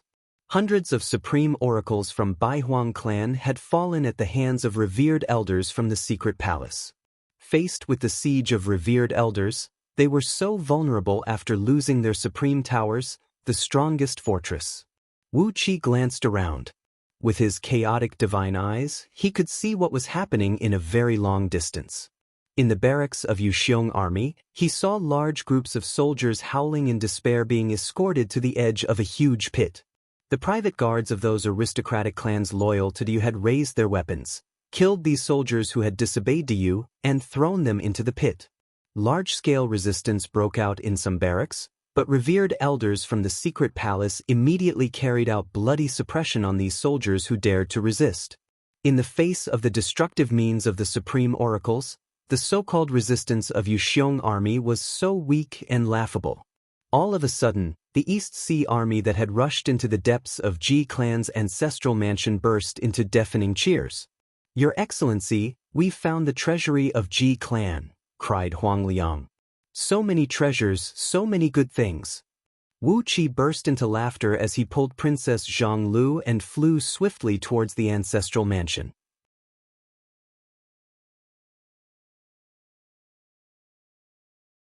Chapter 829. He did not know how many of the prefecture overseers and marquis families of various states were involved in this, and it was a complicated task that needed to be slowly investigated afterwards. The betrayal of 15% of the families in Liangzhu alone proved that the foundation of Diyu had been corrupted. Everyone in Diyu felt an imminent pressure. Had all the people who had betrayed Yu really been found out? Was there really no one who had escaped? As for all kinds of upper-grade and top-grade immortal stones, there were countless of them. Tens of thousands of storage bracelets were filled with mountains of immortal stones, stacked on rows of wooden shelves by Chi-Chi. When Wu Qi casually picked up a few storage bracelets and sent his divine sense into them to find out how many immortal stones were in them, even with his current cultivation base, Wu Qi's heart could not help but beat violently. It was too scary. How did the Ji family collect so many immortal stones? The number of immortal stones in each storage bracelet was not calculated by the number of pieces, but by the number of cubic kilometers. Not to mention anything else, just the fact that 40% of the soldiers in the Yuxiong army had been purged was enough to make all the officials in the court of Yu who knew about the huge size of the Yuxiong army feel dizzy when they saw this number. 40% of the soldiers in the 5 armies had been purged. How could it be described as a mountain of corpses and a sea of blood? Casually pulling out a light crossbow placed on a shelf, Wu Qi gently pulled the string. The force on the string was 3 times that of a crossbow of the same law equipped in Yu. Wu Qi could not help but curse. Had the Ji family gone crazy? In addition to all kinds of metal ores, there were also countless roughly processed spirit herbs in the treasure vault of the Ji family. With the status of the Ji family in Yu, it was a piece of cake for them to collect all kinds of spirit herbs. Presumably, these spirit herbs would eventually fall into the hands of the celestial court and be turned into spirit pills that could prolong one's life for the Ji family. Ji's family had a talent for being a rat, just like how they had secretly ruined Yu's foundation. The treasure vault of Ji clan was a vast underground space, stabilized by at least 12 supreme oracles. It measured nearly 10,000 miles in both width and length, and was about 100 miles in height. It was filled with all kinds of rare materials, some of which even Wu Qi, who had inherited the scroll of stealing, could not recognize. After half a month of killing, Emperor Haozuan once again summoned his subjects to the Great Hall on top of Mount Torch Dragon. After that, Emperor Haozuan issued a series of edicts. Among them, the most eye-catching one was that Gao, King Yufeng, was to be adopted by King Wei Shan, who had died of a sudden illness. Everyone knew what the sudden death meant, and no one would disobey Emperor Haozuan's decree on this matter. Among these spirit herbs, there were even hundreds of supreme-grade herbs that could be used to concoct the primordial gene pill. These herbs were rare even on Pangu continent, and most of the time, one had to risk their life to collect them in the primitive lands that had just emerged on the outskirts of Pangu continent. Ji clan must have paid a hefty price to collect these spirit herbs. After scanning the entire treasure vault with his divine sense and making a rough count of the astonishing wealth in it, Wu Qi pondered for a moment, then flicked his sleeve and put everything in the vault into his interstitial world. His eyes flickered with a strange gleam as he laughed in a deep voice. Yes, the natural treasures here are enough to lift the black celestial forbidden curse for all the members of the imperial clan and great clans of the 6 states. But why should I let these people benefit for no reason? There was no doubt that the purge triggered by King Baishan's failure to assassinate Wu Qi had dealt a heavy blow to Yu. 15% of the great clans in Liangzhu had betrayed Yu, which had dealt a great blow to Yu, both in terms of actual strength and popular sentiment. After looting all the treasures of Ji clan, Wu Qi left the place with the East Sea army, which had been completely turned into a land of death. A thick layer of land had been scraped off the basin where Ji clan was located. Ji clan could only blame themselves for being too extravagant. They had paved the ground with supreme-grade jade, and in the core of the jade were spirit herbs that could transform one's body, such as jade essence and jade paste. At Wu Qi's order, the floor of Ji clan's house had been dug clean. But now, all of this belonged to Wu Qi. The ordnance that had been forged could arm Wu Qi's army of 1 million soldiers in the East Sea army to the teeth, and the natural treasures, immortal stones, and energy stones could satisfy Lao Ai's appetite. With so many natural treasures and immortal stones, it was enough for everyone in the 6 dynasties to lift the black celestial forbidden curse. Liangzhu can no longer fall into chaos. The investigation in Liangzhu has come to an end. Compared with a dozen days ago, there were significantly fewer subjects in the Great Hall. All of them had been wiped out along with their clans. Even if some of them knew nothing about the betrayal, when the nest was overturned, no eggs could remain intact. So, they were completely wiped out along with their clans. Princess Zhonglu was not interested in the ordnance that had been processed into finished products. She just looked excitedly at the raw materials that were piled up like mountains, her pretty face full of a charming smile. Countless rare natural treasures were piled up here, and square metal ingots forged from various metal ores were neatly stacked there. All the materials were glowing with a charming luster, and their value was immeasurable. Ying Zheng and the others must still be working hard to develop their forces and collect natural treasures. But now that Dayu's attack on immortals and itinerant cultivators was unprecedentedly strong, how could they find enough natural treasures to satisfy Lao Ai's huge appetite so easily from all over Dayu? As for lifting the Black Celestial Forbidden Curse? That would depend on Wu Qi's mood. After half a month of chaos, the Great Purge of Dayu against the rebellious clans was finally completed. All the civil and military officials in the imperial court exclaimed in surprise. Here, Wu Qi saw many Dayu ordnance that he had seen before, many of which were used by the soldiers of the East Sea. For example, there were all kinds of huge bolts that were extremely powerful and deadly to even immortals, and they were piled up like mountains. Moreover, compared with Dayu's standard ordnance, if Dayu's standard ordnance was only a sharp weapon that had been tempered hundreds and thousands of times, the ones here were at least divine weapons that had been tempered thousands and thousands of times. Everyone bowed their heads, and no one dared to look up at Emperor Haozuan. Emperor Haozuan, who had been criticized as weak and incompetent for so long, had finally completely reversed his courtier's impression of him with a bloody purge, completely casting his prestige and murderous aura. Perhaps in terms of virtue and prestige, Emperor Haozuan was not as good as the ancient sacred emperors like the Yellow Emperor, but he was definitely the human emperor who struck fear into the hearts of his subjects the most in the history of the human race. Emperor Haozuan sat on a high throne, emanating a terrible pressure as he looked down at all his subjects. There was a hint of suspicion in his eyes when he glanced at them, and only when he saw Wu Qi, Princess Zhonglu, King Yangshan, Jiao, and a few others would there be a hint of warmth and trust in his eyes. When Wu Qi walked into the treasury of Ji clan, he could not help but suck in a cold breath even though he was an experienced and knowledgeable man who had seen countless rare treasures. How many precious materials had these damn Ji clan embezzled from Dayu? And how many shady deals had they made behind closed doors to accumulate such a fortune? Whether it was the materials or the craftsmanship, the ordnance here was 100 times better than those used by the Great Yu army. The appearance of these ordnance was also slightly different from those used by Dayu.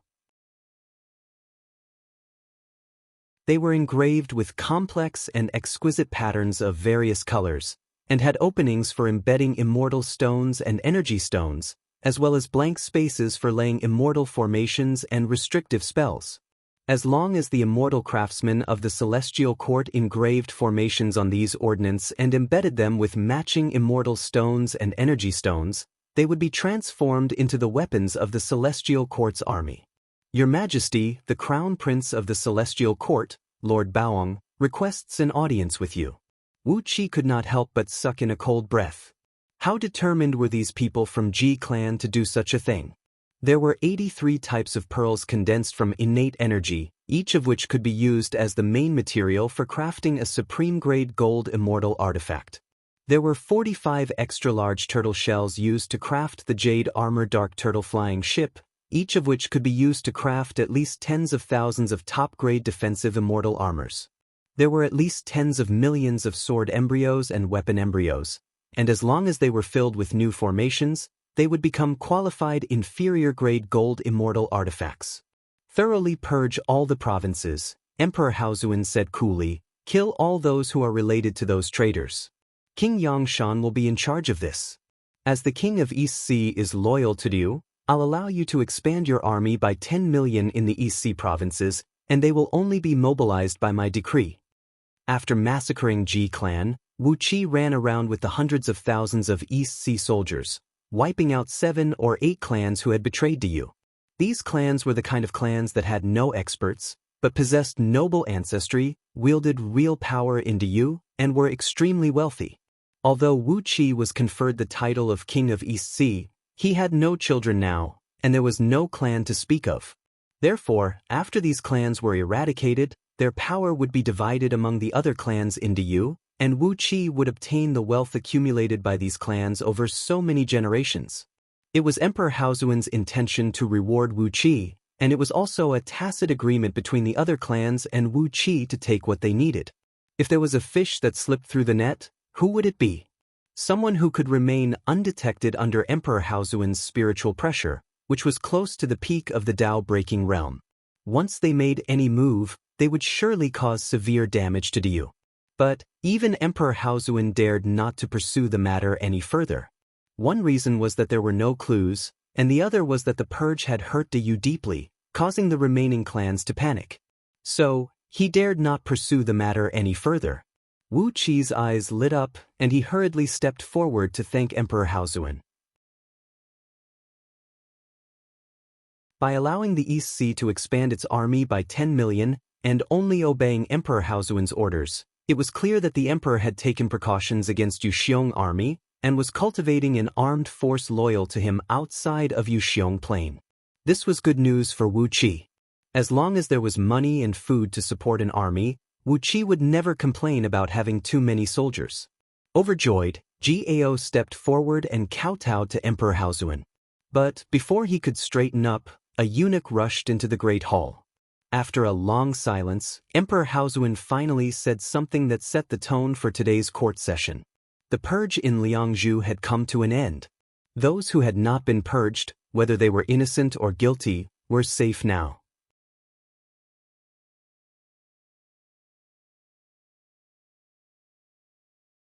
Chapter 830. Like the other subjects of Diyu, Wu Qi turned to look curiously at the main entrance of the Great Hall. The crown prince of the Celestial Court was Ziwei Linging, Great Celestial Emperor. According to the setting of the almighty experts who founded the Celestial Court, he was a man who stood above tens of thousands of people, one of the few figures in the universe. His identity was so noble and special that when he came straight to Liangzhu from the 33 heavens, the eunuchs of Diyu could only enter the Great Hall and inform Emperor Haozuen of his arrival. The emperor was silent for a while. His eyes flickered with starlight for a long time, then he slowly raised his hand and said in a deep voice, "Summon." Wu Qi blinked. Emperor Haozuen had said the word, "summon," which meant that he had put himself in the position of the Lord and regarded the crown prince of the heaven as his subject. Therefore, he had summoned him into the palace. The word, summon, perfectly reflected Emperor Haozuen's current state of mind. If the crown prince of the Celestial Court dared to cause any trouble, the emperor would not mind teaching him a painful lesson. Wu Qi even sensed the abnormal fluctuation of the power of the stars and the energy of the underground energy veins in the Great Hall. It was as if a super-nuclear bomb was brewing in Emperor Haozuen's body, and a terrible aura that made one's scalp go numb was spreading out from the emperor. Gao, who was kowtowing to express his gratitude, had risen to his feet and returned to Wu Qi's side. He lowered his voice and murmured, "The crown prince of the Celestial Court must be up to no good." Wu Qi nodded in agreement. How could the crown prince of the Celestial Court be up to no good?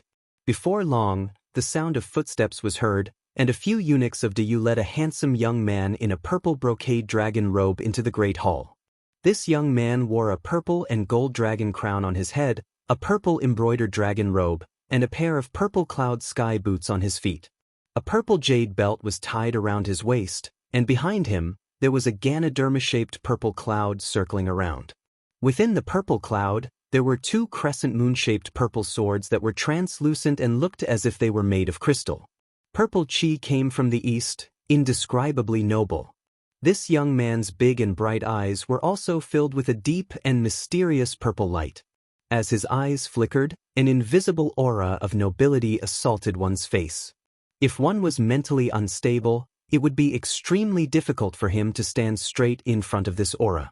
However, Wu Qi just wanted to laugh. What an extraordinary purple eggplant!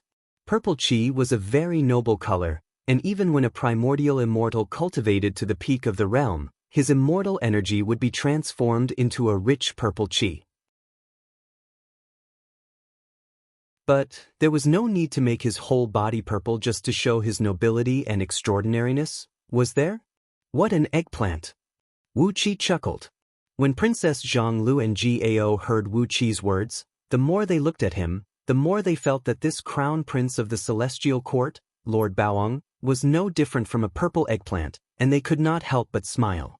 Gao was able to restrain himself a little and just smiled, but Princess Zhonglu burst out laughing, her eyes narrowed like crescent moons.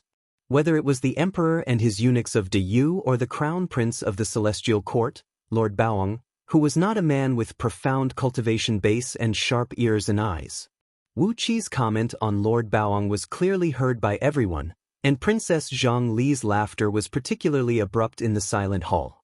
Both the emperor and his eunuchs of Diyu smiled knowingly, while the face of Lord Baoang, who had been so reserved and arrogant, was now turning purple, looking more and more like a big eggplant. He glared angrily at Wu Qi, then gave Princess Zhonglu a sideways glance. He did not think much of Wu Qi, as he thought Wu Qi was just an ordinary subject of Diyu. But when he saw Princess Zhonglu, his eyes lit up instantly, and his pupils constricted to the size of a needle tip. Wu Qi frowned, snorted coldly, and glared at Lord Baoang with a stern look in his eyes. Lord Baoang made no secret of his greed for Princess Zhonglu. He gave the Princess Zhonglu a glance, then gave Wu Qi a contemptuous look, then turned to Emperor Haozuan and said indifferently, "Greetings, human emperor." Lord Baoang did not bow to Emperor Haozuan, but just nodded lightly. Emperor Haozuan raised his hand with a smile and said, "Somebody, give him a seat." Emperor Haozuan emphasized the word, bestow, very clearly. A few well-prepared eunuchs hurriedly brought out a heavy black stone chair and gently placed it under the dais where Emperor Haozuan's throne was located. They had deliberately placed the chair very close to the dais, so that if Lord Baoang were to sit on it, he would have to raise his neck at an almost 90-degree angle if he wanted to talk to Emperor Haozuan. Looking at the chair that was deliberately placed in the awkward position, Lord Baoang smiled faintly and waved his hand. Immediately, a golden chair made of various rare materials and covered with soft embroidery cushions appeared beside him. Slowly sitting down on the throne carved with 99 flying dragons, Lord Baoang smiled faintly and said, "Thank you, human emperor, for giving me a seat." Emperor Haozuan chuckled. He glanced at the empty black stone chair and said, "Diyu is poor, and it is not as good as the celestial court. I wonder what brings you here, your highness?" "Well, just tell me the truth. I've killed too many people in Liangzhu recently, and I really don't have the mood to waste my breath on you." As the current human emperor, it was extremely serious for him to say something like this. A single wrong word from Lord Baoang could cause a huge contradiction. As if he did not expect that Emperor Haozuan would not give him face like this, Lord Baoang frowned and gave the emperor a few glances, then said slowly, "I'm here because of what has happened in Liangzhu these days. I don't know why Diyu has caused such a big mess in Liangzhu this time. The celestial court takes this matter very seriously. The human race is..." Before Lord Baoang could finish his long speech, Emperor Haozuan had already slapped the armrest of the throne lightly. A loud, muffled thud stopped Lord Baoang's words in his throat. Emperor Haozuan looked coldly at Lord Baoang and said with a sneer, "What does what happened in Liangzhu have to do with the celestial court? The human race is the foundation of US immortals." Lord Baoang said in a deep voice, "There are no immortals in Liangzhu." Emperor Haozuan said coldly. Lord Baoang laughed and said, "Your Majesty, you really know how to joke. It was only recently that the celestial court learned that a few of its fallen immortals have been reincarnated in Liangzhu." Emperor Haozuan's eyes grew even colder. Since they have fallen and reincarnated, they can just turn over a new leaf. Why does the celestial court still care about them? Lord Baoang took a deep breath, rose to his feet, and said in a deep voice, "As long as they are the subjects of the celestial court, even if they have fallen and reincarnated, the celestial court naturally has the responsibility to bring them back to the celestial court and help them recultivate and ascend the ranks of immortals." Without giving Emperor Haozuan a chance to speak, Lord Baoang said quickly, "Your Majesty, please take pity on me and hand over the few reincarnated immortals of the celestial court to me." There was a dead silence in the great hall. Emperor Haozuan looked up at the ceiling with narrowed eyes, and after a long time, he sighed faintly and said, "Do you want to die? Lord Baoang, if I kill you today, will the celestial court start a full-scale war with me? Do you, for you?" Lord Baoang's jaw dropped, and he froze on the spot, unable to speak for a long time. King Yangshan sneered and said, "Which of the great celestial emperor of the celestial court and the celestial emperors of the 5 directions doesn't have many wives and concubines, and which of them doesn't have hundreds of princes? If you kill one, you can still have hundreds. I don't think the great celestial emperor is so stupid to go to war with me, do you, for a son who is not important to him, right?" As soon as King Yangshan said that, all the civil and military officials in the hall burst into laughter. Some of the generals of Du, who had cultivated so hard that their brains had turned into muscles, laughed strangely as they gripped their weapons, ready to kill Lord Baoang on the spot. Since Emperor Haozuan had said so what if they killed Lord Baoang? It would have been better if Lord Baoang had not come, but now that he was here and had said such a thing, it was irrefutable proof that the rebellious clans in Liangzhu had something to do with the celestial court. Although the confession Du had now could prove that everything was related to the celestial court, the fact that Lord Baoang was here in person was like sending the proof directly to Du. Hundreds of thousands of people roared with laughter, and half of them were men who had cultivated their bodies and were full of energy. It was as if hundreds of thousands of thunderbolts had exploded at the same time, shaking the ancient great hall and causing it to rumble. Lord Baoang's expression flickered. Suddenly, he heaved a long sigh, cupped his fist at Emperor Haozuan, and said, "Please forgive me, Your Majesty. Since those fallen immortals have been reincarnated, they are Your Majesty's people, and their life and death are naturally under Your Majesty's control. The celestial court has no right to interfere." Emperor Haozuan looked coldly at Lord Baoang and cried out in a low voice, "It's good that you know. Those reincarnated immortals and bodhisattvas, they all deserve to die. So, they are dead, and their souls are gone, with no chance of reincarnation. Go back and tell your father that no matter what they want to do, Du will take it." Clenching his fists tightly, Emperor Haozuan gritted his teeth and said, "No matter what you want to do, you'll have to step over our dead bodies." A fierce killing intent surged out of Emperor Haozuan's body. In the great hall, the faces of Du's subjects, including Wu Qi and Princess Zhonglu, turned pale, and all of them shouted at Qiqi. For a moment, the killing intent of hundreds of thousands of people was like a mountain, blasting toward Lord Baoang at the same time. His face flushed, and a strange cracking sound was heard coming out of his body. All his internal organs were severely injured by the fierce killing intent. Even someone like the Lord Buddha, Amitabha, dared not face the killing intent of hundreds of thousands of great Yu's emperors and courtiers head-on, let alone Lord Baoang. Lord Baoang looked at Emperor Haozuan in horror. He took a deep breath, then slowly exhaled and said coolly, "In that case, I understand. There is one more thing I want to see, the King of Han, Liu Bang, the special emissary of the Celestial Court. This is a private matter of the Celestial Court, and I wonder if Your Majesty can do me a favor?" Emperor Haozuan stared at Lord Baoang for a long time, then slowly raised his right hand and said coolly, "Liu Bang is a subject of the Celestial Court, so of course you can see him, Lord Baoang. Go now, and after the meeting, please leave Yuxiong Plain as soon as possible, Lord Baoang. People of the Celestial Court are not welcome here." After the turmoil, Emperor Haozuan had ordered the killing of so many aristocratic clans who had betrayed Du. Du had fallen out with the Celestial Court and the Buddhist League, so it was meaningless to say anything nice. Therefore, Emperor Haozuan was not polite at all to Lord Baoang. Lord Baoang bowed deeply to Emperor Haozuan, then strode out of the great hall that made him extremely uneasy. Emperor Haozuan looked at Lord Baoang's back and said in a low voice, "I want to know what he said to Liu Bang. Who can do that?" Wu Qi pondered for a moment, then took Princess Zhongli's hand and strode out of the hall.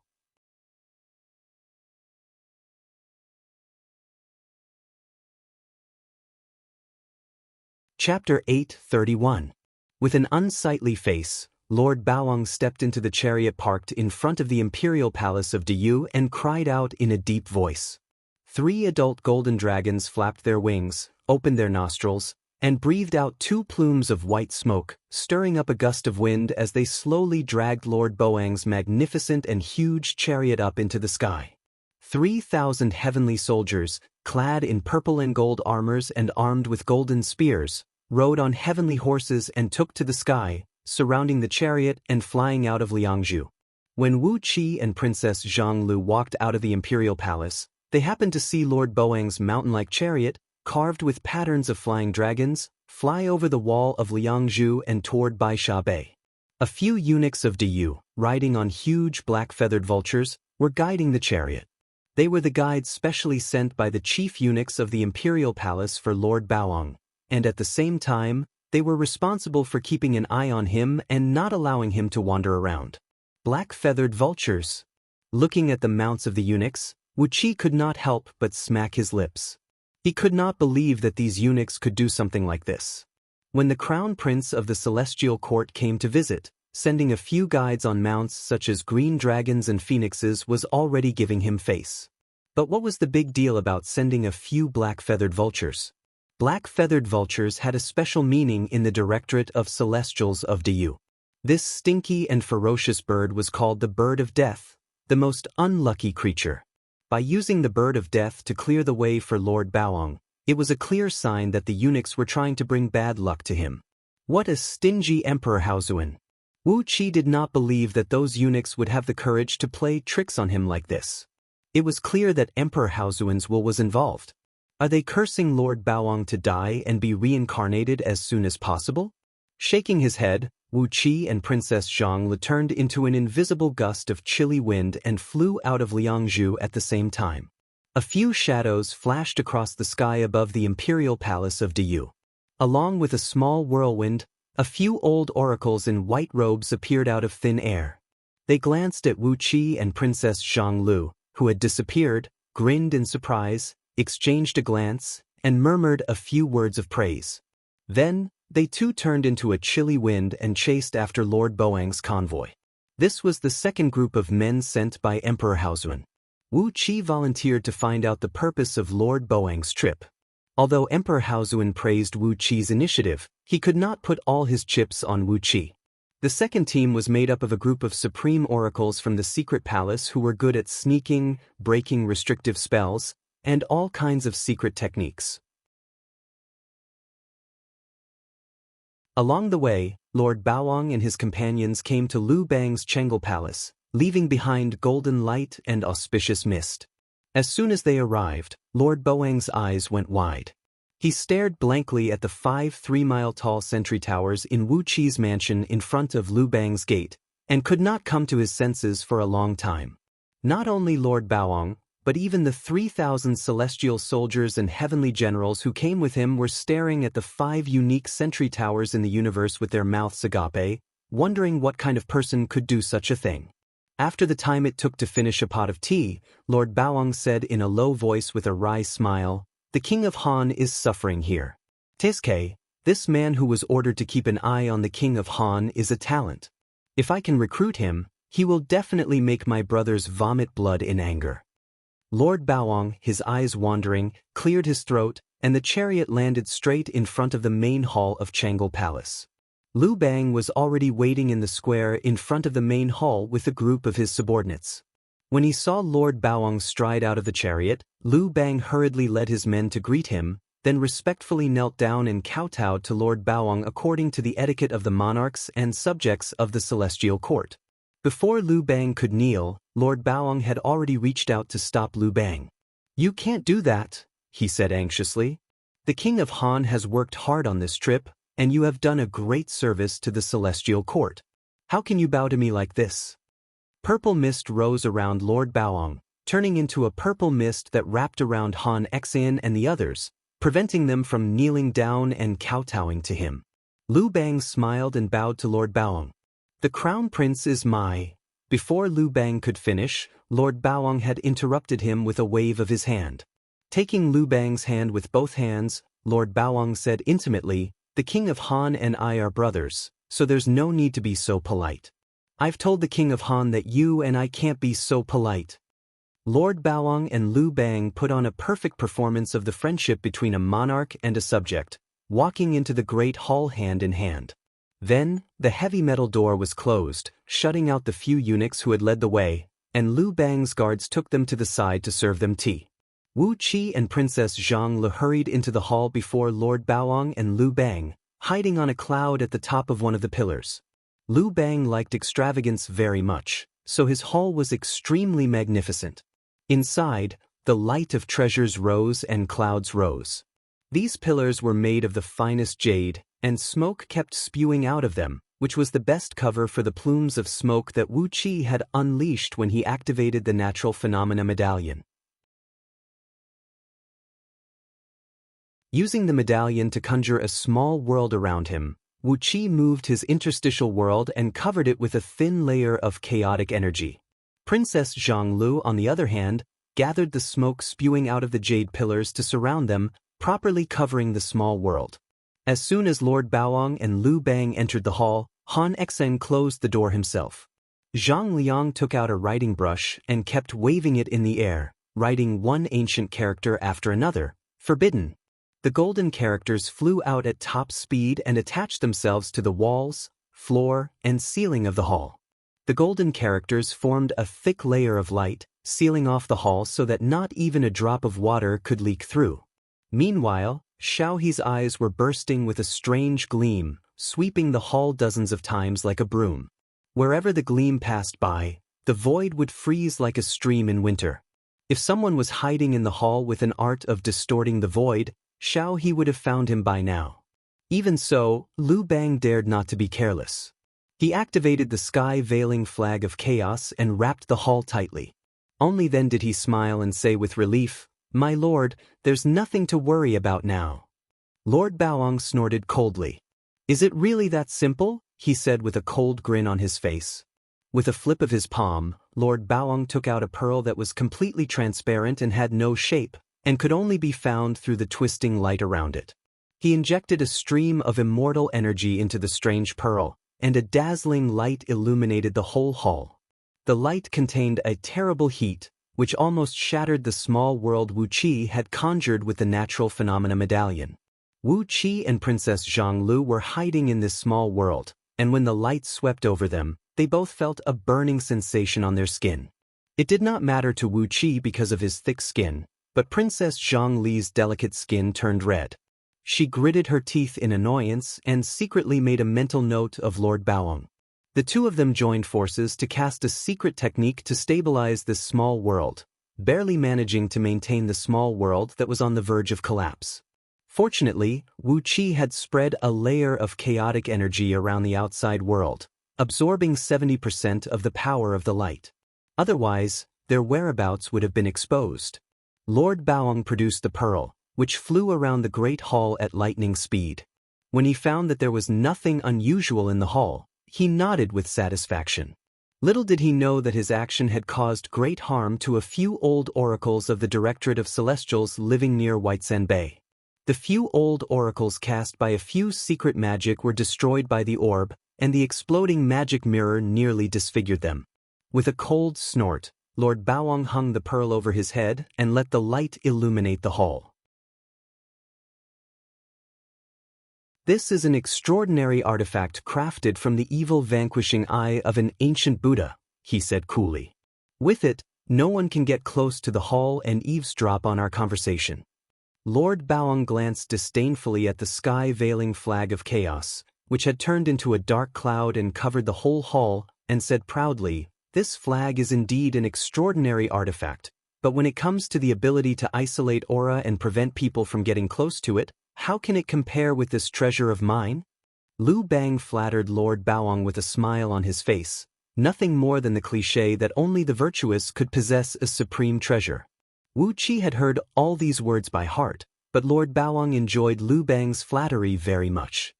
He held his head up proudly and enjoyed every word of the compliment. After a long while, Lord Baoang finally held his head up and asked, "What's going on? Why did you suddenly carry out such a purge?" Father wants to know how much do you knows, and how many of our spies have they destroyed. Lu Bang's face turned bitter. He sighed, shook his head and said, although it's King Baishan's fault, it's Buddha Fuda's fault in the final analysis. If he had killed the king of East Sea Prefecture and helped King Yang Qiu, Ji Tao, break through the Hongmeng Panga Heaven realm, how could this have happened? Shaking his head, Lu Bang gritted his teeth and said, my lord already knows what happened that day. If it were just Ji Tao's death, it wouldn't matter. But King Baishan, that bastard, overestimated his own strength and went to seek revenge on that boy, and was captured alive instead. Lu Bang told Lord Baoang about how he failed to avenge King Baishan, and how his soul was captured by Wu Qi and extracted a lot of information from him. Then, when Wu Qi went to Liangzhu to meet Emperor Haozuan, he was intercepted by Baihuang Zongling and King Wei Shan whom Lu Bang had sent out, and lost 2 of their generals, which led to the Great Purge. As he spoke, Lu Bang kept looking up at Lord Baoang, carefully observing his face. With a cold snort, Lord Baoang said indifferently, what's done is done. The point now is, how many are left? At that, Lu Bang suddenly laughed. He rolled up his sleeve triumphantly, revealing a string of red jade beads on his wrist. 3 of the 12 red jade pearls had already turned black and had many cracks on them. However, there were still 9 pearls that were as red as blood and emitted a faint light. Lu Bang stuck out his chest and said with a smile, don't worry, my lord. Although there are many fools like King Baishan, there are also many smart ones. Apart from the immortals reincarnated from the celestial court, 9 of the 12 most important people I've been looking for in DU are safe and sound. Wu Qi and Princess Zhonglu looked at each other in horror. A chill rushed up from the soles of their feet, making their hearts feel as if they were immersed in ice water. So many powerful clans had been slaughtered, and yet there were still so many important spies left? Apart from King Baishan and his son, who else was among the important people Lu Bang had been looking for? And these were just the people Lu Bang had found. How many of those immortals reincarnated from the celestial court and bodhisattvas of the Buddhist League were still lurking in the depths of DU?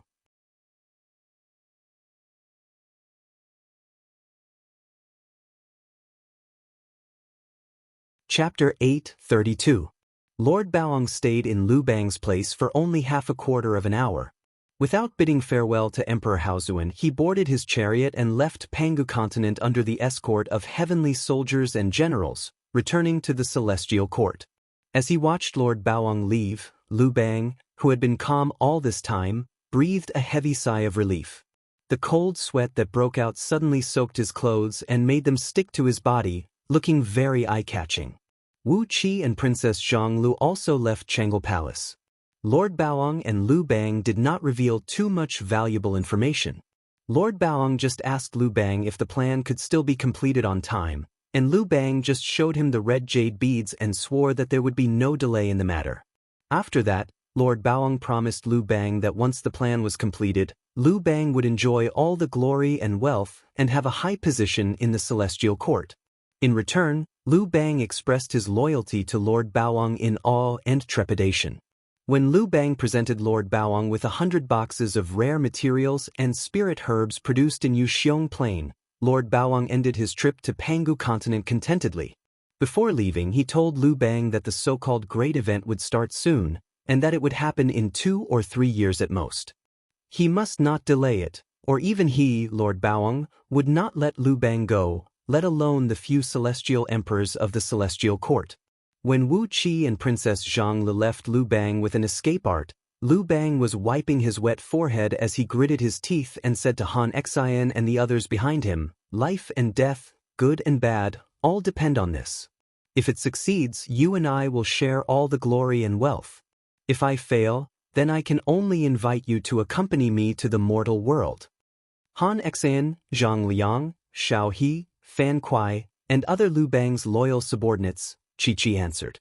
The killing intent emanating from them made Wu Qi, who had come to the gate of Changel Palace, look back in surprise.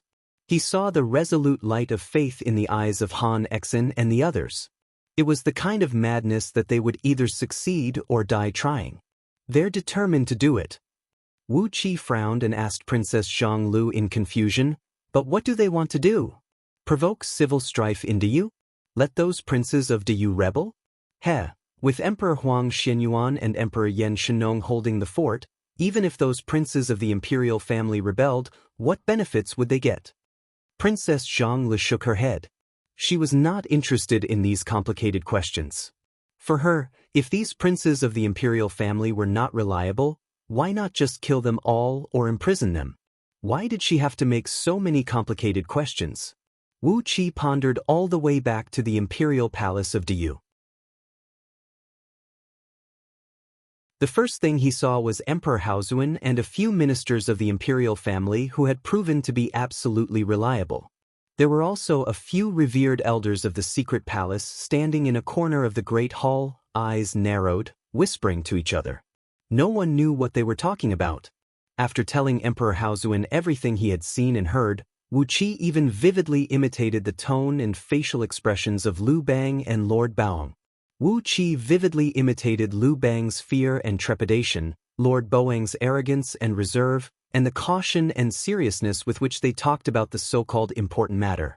The faces of Emperor Haozuan, King Yangshan, Gao, and the few ministers of the imperial family turned extremely unsightly, especially Emperor Haozuan, whose face was so dark that it looked as if a thunderstorm was about to burst out of it at any time. After killing so many powerful clans who had betrayed Diyu and purging so many rebels, Liu Bang still had spies in his hands. What do they want to do? Emperor Haozuan stroked his long beard, shaking his head and smiling bitterly. He felt so exhausted now that he did not even have the strength to be angry.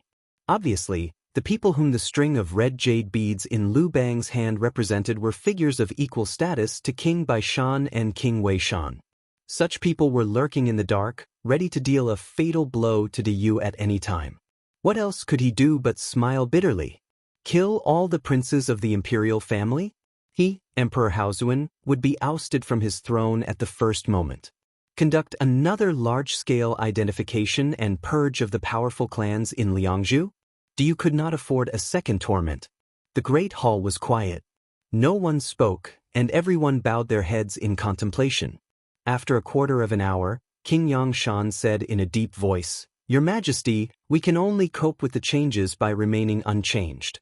We must keep a close watch on all movements in and around Liangzhu, Yuxiong Plain, and Diyu, and we must respond as soon as possible if anyone makes any unusual movements." Emperor Haozuan nodded slowly. It was impossible to carry out another large-scale purge, so he could only use King Yangshan's method. Fortunately, it could be seen from the purge that most of the higher-ups in Diyu were still loyal. Now that 15% of the powerful clans had been purged, so what if there were still 15% who had ulterior motives? With Diyu's overall strength, could he not deal with these villains? Calming himself down, Emperor Haozuan straightened his back and shouted at Gao, "King Wei Shan." Gao took a step forward, bowed slightly, and answered respectfully, "Your Majesty." Emperor Haozuan pondered for a moment, then gave Gao an imperial edict, ordering him to serve as the military minister of Yuxiong army as King Wei Shan. He was to lead the purged army out of Yuxiong Plain and set up camp in Zhang Province, Gao's former fief. Zhang Province was located to the west of Yuxiong Plain, and it would take them half a month to travel from Zhang Province to Yuxiong Plain at the speed of the standard large flying ships distributed by Diyu. Emperor Haozuan ordered Gao to reorganize the army in Zhang Province, restore its morale and combat strength, and return to Liangzhu at once if anything happened. Since the establishment of Diyu, no one had ever been able to command the whole army alone. The huge army was divided into 5 armies: left, right, front, back, and center, and each of them was under the command of the 5 military ministers. Now, it was unprecedented for Gao to command the whole army alone, which showed how much trust Emperor Haozuan had in King Baishan and Gao. An eunuch brought 5 dragon seals and handed them to Gao, while Emperor Haozuan wrote the imperial edict himself and gave it to him. Gao, who had suddenly taken control of what could be said to be the strongest army in Diyu, fell to his knees solemnly and received the dragon seals and imperial edict respectfully. After giving Gao a solemn warning, Emperor Haozuan turned to King Yangshan. He had also given King Yangshan an important task, which was to identify and purge the prefecture overseers and marquises of Diyu, and investigate anyone suspicious. There were some words that Emperor Haozuan did not say, but everyone, including Princess Zhonglu, understood what he meant by a strict investigation. It was better to kill 30,000 innocent people than to let a single suspect go free. After King Yangshan received the imperial edict, Emperor Haozuan issued several more appointments to several other ministers of the imperial clan, including asking the 3 princes with the title of Hai to select capable and reliable sons of the imperial clan and aristocratic clans to train into a new army. The new army was named the Flying Bear Army by Emperor Haozuan. Emperor Haozuan would personally supervise the training and armament of the army, which would be the main garrison of Liangzhu for some time to come. Unlike Yu Xiong army, this new army had a large number of sons of the imperial family, and some of the sons of the imperial family whose bloodline was so thin that they had almost nothing to do with the human emperor's bloodline were placed in it. King Yangshan's other 3 sons were also transferred to the new army to serve as deputy military ministers. Everyone in the Great Hall knew Emperor Haozuan's intention. The Flying Bear Army would be a reliable force in the emperor's hands. As long as the emperor was given some time, with Diyu's strong foundation and Yuxiong Plain's unique resource advantage, the Flying Bear Army would be larger than Yuxiong Army, and its armament and equipment would be better. After issuing a dozen imperial edicts in a row, Emperor Haozuan turned to Wu Qi with a smile of approval on his face. King of East Sea, you have worked hard, and you have been recognized by the sacred emperor. Good, very good. Wu Qi took a step forward, took Princess Zhongli's hand, and bowed slightly. This is my duty. Emperor Haozuan sighed. Looking at the ceiling of the Great Hall, he shook his head and said, Duty? It's a pity that too many people in Diyu have forgotten their duty as human beings. As human beings, what can they gain by betraying their mother's race? Is immortality really so important? The atmosphere in the Great Hall suddenly became tense. Everyone bowed their heads and listened carefully to Emperor Haozuan's murmur. After a moment of emotion, Emperor Haozuan said in a deep voice, King of East Sea, the secret palace will build a space-piercing passage between Yuxiong Plain and East Sea Province, guiding the natural energy of Yuxiong Plain to a part of East Sea Province. You will go back to East Sea Province, select honest and reliable sons of good people, and train them into an army. The number of soldiers will be decided by you, and Diyu will pay for all the military expenses and armaments. Do you understand why we are doing this? Gao's Yuxiong army was stationed in Zhang Province in the west, and Wu Qi was stationed in East Sea Province in the east. How could Wu Qi not understand Emperor Haozuan's intention? With the Yellow Emperor Shenyuan in the north and the Yen Emperor Shenong in the south, the Celestial Court would not be so stupid as to launch their plan in the north and the south. Both the east and the west needed a strong military force to deter them. By doing this, Emperor Haozuan had entrusted the safety of his flank in the east to Wu Qi. Emperor Haozuan would certainly have a large number of forces lying in ambush in the east, but the visible force was only Wu Qi's East Sea Province. Wu Qi bowed and said, As long as I'm alive, no one from the Celestial Court or the Buddhist League can pass through my territory. Emperor Haozuan clapped his hands and laughed. Wonderful! If it weren't for the fact that you already have a fiancé, I still have several young daughters who would marry you. After that, he cried out, My lords, Diyu is in a precarious situation. I hope you will work hard to hold up the sky for the human race. Wu Qi and the others answered in unison, then cupped their fists and bowed to Emperor Haozuan. Suddenly, Wu Qi breathed a sigh of relief. At last, he was leaving Liangzhu, a land of troubles. With the Celestial Court and the Buddhist League's plan drawing closer, it was no longer suitable for him to stay in Liangzhu. It was bound to become the focus of all conflicts, and the danger here was too great. It was better for him to leave as soon as possible. Just as he was thinking about what he should do when he returned to the East Sea, he heard Emperor Haozuan sigh and say, I really want to capture that king of Han, Liu Bang, alive and interrogate him. But the ancestors' admonition to not kill envoys in a war between two dynasties is still ringing in my ears. How can I, do such a thing? I really want to know what the Celestial Court and the Buddhist League are trying to do. No one said a word. This time, even King Yangshan and Gao, who were the most radical, did not say a word. Wu Qi could not help but sigh in his heart. Why do I still cling to this damn tradition when I'm being bullied? Should I secretly kill Liu Bang and interrogate him? Should I?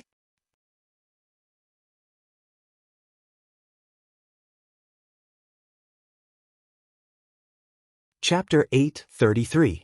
Half a month after receiving Emperor Haozuan's appointment, Wu Qi and Princess Zhonglu returned to the East Sea province with a large number of subordinates. Because of the rapid promotion, Wu Qi's territory now included not only the East Sea province, but also 30 nearby provinces divided from Zhong province and 2 other first-grade provinces. These 30 provinces were the fiefs that Wu Qi would inherit for generations to come. As long as they did not rebel and offered a certain amount of tribute to Liangzhu from time to time, Wu Qi and his descendants could do whatever they wanted in these 30 provinces. With a large number of administrative officials, Liu Chengfeng began to take over the huge territory newly divided under Wu Qi's name. 30 provinces, thousands of counties, hundreds of thousands of cities, from prefecture overseer to county governor, city lord, and all the administrative officials, all had to be managed by Liu Chengfeng. It would be convenient if Wu Qi had thousands of descendants now. By sprinkling them in these 30 provinces, the basic administrative framework would be established. This was also the most common method used by aristocratic clans like Diyu to govern their territories. The problem was that Wu Qi and Princess Zhonglu had no descendants now, and they did not have enough people to govern these provinces and counties for the time being. Therefore, all the troubles could only be handled by Liu Chengfeng. It was a good way to use the previous officials for the time being, as long as Yan Bugui sent enough spies to keep a close eye on them. Wu Qi and Princess Zhonglu were too lazy to pay attention to these trivial matters. Their focus was on Emperor Haozuan's appointment. 36 revered elders from the secret palace secretly followed Wu Qi to the East Sea province. In a huge cave that had been dug overnight under the East Sea city with magic, the revered elders carefully took out a strange-looking supreme tower. The pyramid-shaped supreme tower was pitch black, but in the middle of the tower, which was several miles tall, there was a huge round hole dug out. The circular hole that penetrated the pyramid shone with dazzling spiritual light, and the violent aura of space energy continued to spread from it, making the many East Sea soldiers in the underground cave extremely nervous. This cave, which was dug 1,000 miles deep underground, had a diameter of 20,000 miles and a height of 800 miles. Standing in this circular cave formation, this supreme tower looked so tiny. Under Wu Qi's command, tens of thousands of soldiers of the East Sea carefully carved complicated patterns on the hard rocks around the supreme tower. 36 revered elders of the secret palace carefully examined these patterns, and then filled them with a kind of alloy solution refined with a secret technique. Glinting with a dim purple light, the alloy solution solidified and turned a deep black. As these revered elders worked, a huge formation tens of thousands of miles in diameter, which looked like a blooming black peony, was gradually completed. Thousands of energy crystals mined from under Yuxiong Plain were sent up into the air by magic, hovering hundreds of miles in the air. These huge energy crystals, which measured several miles in diameter, contained an enormous amount of energy. All of the crystals were carved into flawless spheres, which were densely covered with all kinds of complicated runes. The underground formation and the crystals hovering in the air formed a complete energy network. When the last crystal rose into the air, a faint energy pulse began to ripple in the underground cave, which sounded like a heartbeat and made all the soldiers of the East Sea stagger as if they were drunk, unable to stand up straight. Then 3,600 huge black stone pillars were erected, their tops ablaze with a green flame. Each of them measured 100 feet in diameter and rose hundreds of miles into the air, illuminating the entire cave with a strong green light. These stone pillars suppressed the energy pulse of the formation and stabilized the void in this part of the cave. Wu Qi's divine sense swept across the circular cave, which measured 20,000 miles in diameter and 800 miles in height. Because of the 3,600 pillars, the void in this part of the cave had become extremely stable. Wu Qi did a rough calculation and concluded that this part of the cave should be able to withstand a full-force blow from an immortal who had just stepped into the realm of primordial. These revered elders of the secret palace do have some tricks up their sleeves. Wu Qi could not help but marvel as he looked at the 36 busy revered elders. After the pillars were erected, these revered elders held a grand blood sacrifice under the supreme tower. A large number of livestock were slaughtered, and their blood spilled over every inch of the ground in the cave. As these revered elders murmured incantations, a blinding light burst out of the hole in the center of the supreme tower. Then, sticky liquid energy transformed into 2 water dragons with terrible force and shot out of the hole, slamming into the stone wall thousands of miles away in a flash. The huge cave began to tremble violently. The pillars had sealed off this part of the void, making the stone wall extremely strong. Wu Qi saw that the void, which was strong enough to withstand a full-force blow from a 9th-tier primordial immortal, was cracked open and nearly shattered by the 2 water dragons transformed from the liquid energy. The water dragons of liquid energy kept pouring out of the hole in the center of the supreme tower. Before long, the cave had turned into an ocean of liquid energy, and the water level began to rise rapidly. In just a quarter of an hour, the cave had become as full of liquefied natural energy as the huge spirit cave beneath Yuxiong Plain. Extremely rich Pangu's sacred energy was rushing back and forth in the liquid like numerous huge purple dragons. This was the spatial tunnel that Emperor Haozuan had ordered the revered elders of the secret palace to open for Wu Qi. It connected the cave under East Sea City with the huge spirit cave under Yuxiong Plain, drawing the endless natural energy from the spirit cave here to help Wu Qi train his army. The circular cave with a diameter of 20,000 miles was large enough to accommodate more than 1 billion people to cultivate here, and the endless natural energy from the spirit cave under Yuxiong Plain would never run out. Even if 1 billion people were to cultivate here, they would never have to worry about running out of energy. Coupled with the ability of Wu Qi's Dark Yin Celestial Tower to speed up time by 2,000 times, as long as he could find enough reliable ice planes, the East Sea Province could secretly expand its army by hundreds of millions and become an important military city in the east of Liangzhu. When everything was ready, Wu Qi solemnly thanked the revered elders of the secret palace. Then, the 36 revered elders left in secret, just as they had come, without alerting anyone. No one knew that there was such a spirit cave under Wu Qi's East Sea City. Overjoyed, Wu Qi wrapped his arms around Princess Zhongli's waist, laughed out loud and said, "This is the place where you and I will start our family.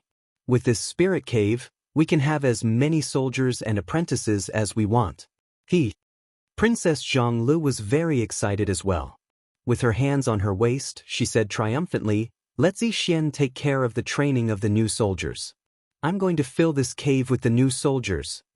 While the two of them were thinking about how to maximize the use of this spirit cave to enhance their overall strength, a gust of cold wind blew over from behind.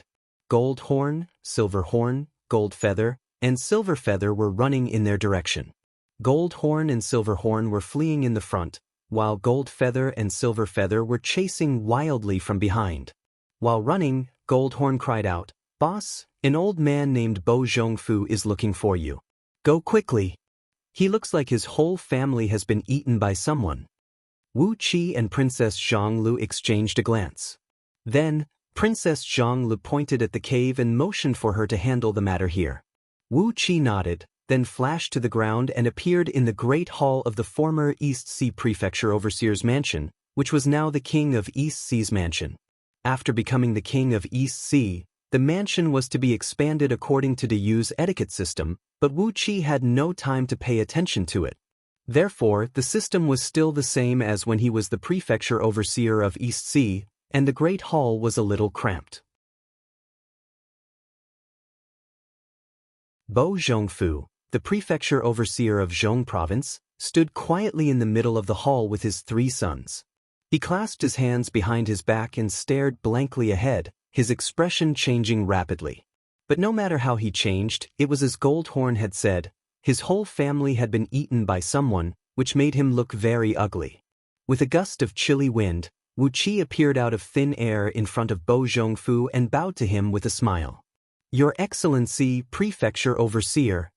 Bo Zhongfu's third son, Bo Yunting, used to be Wu Qi's immediate superior.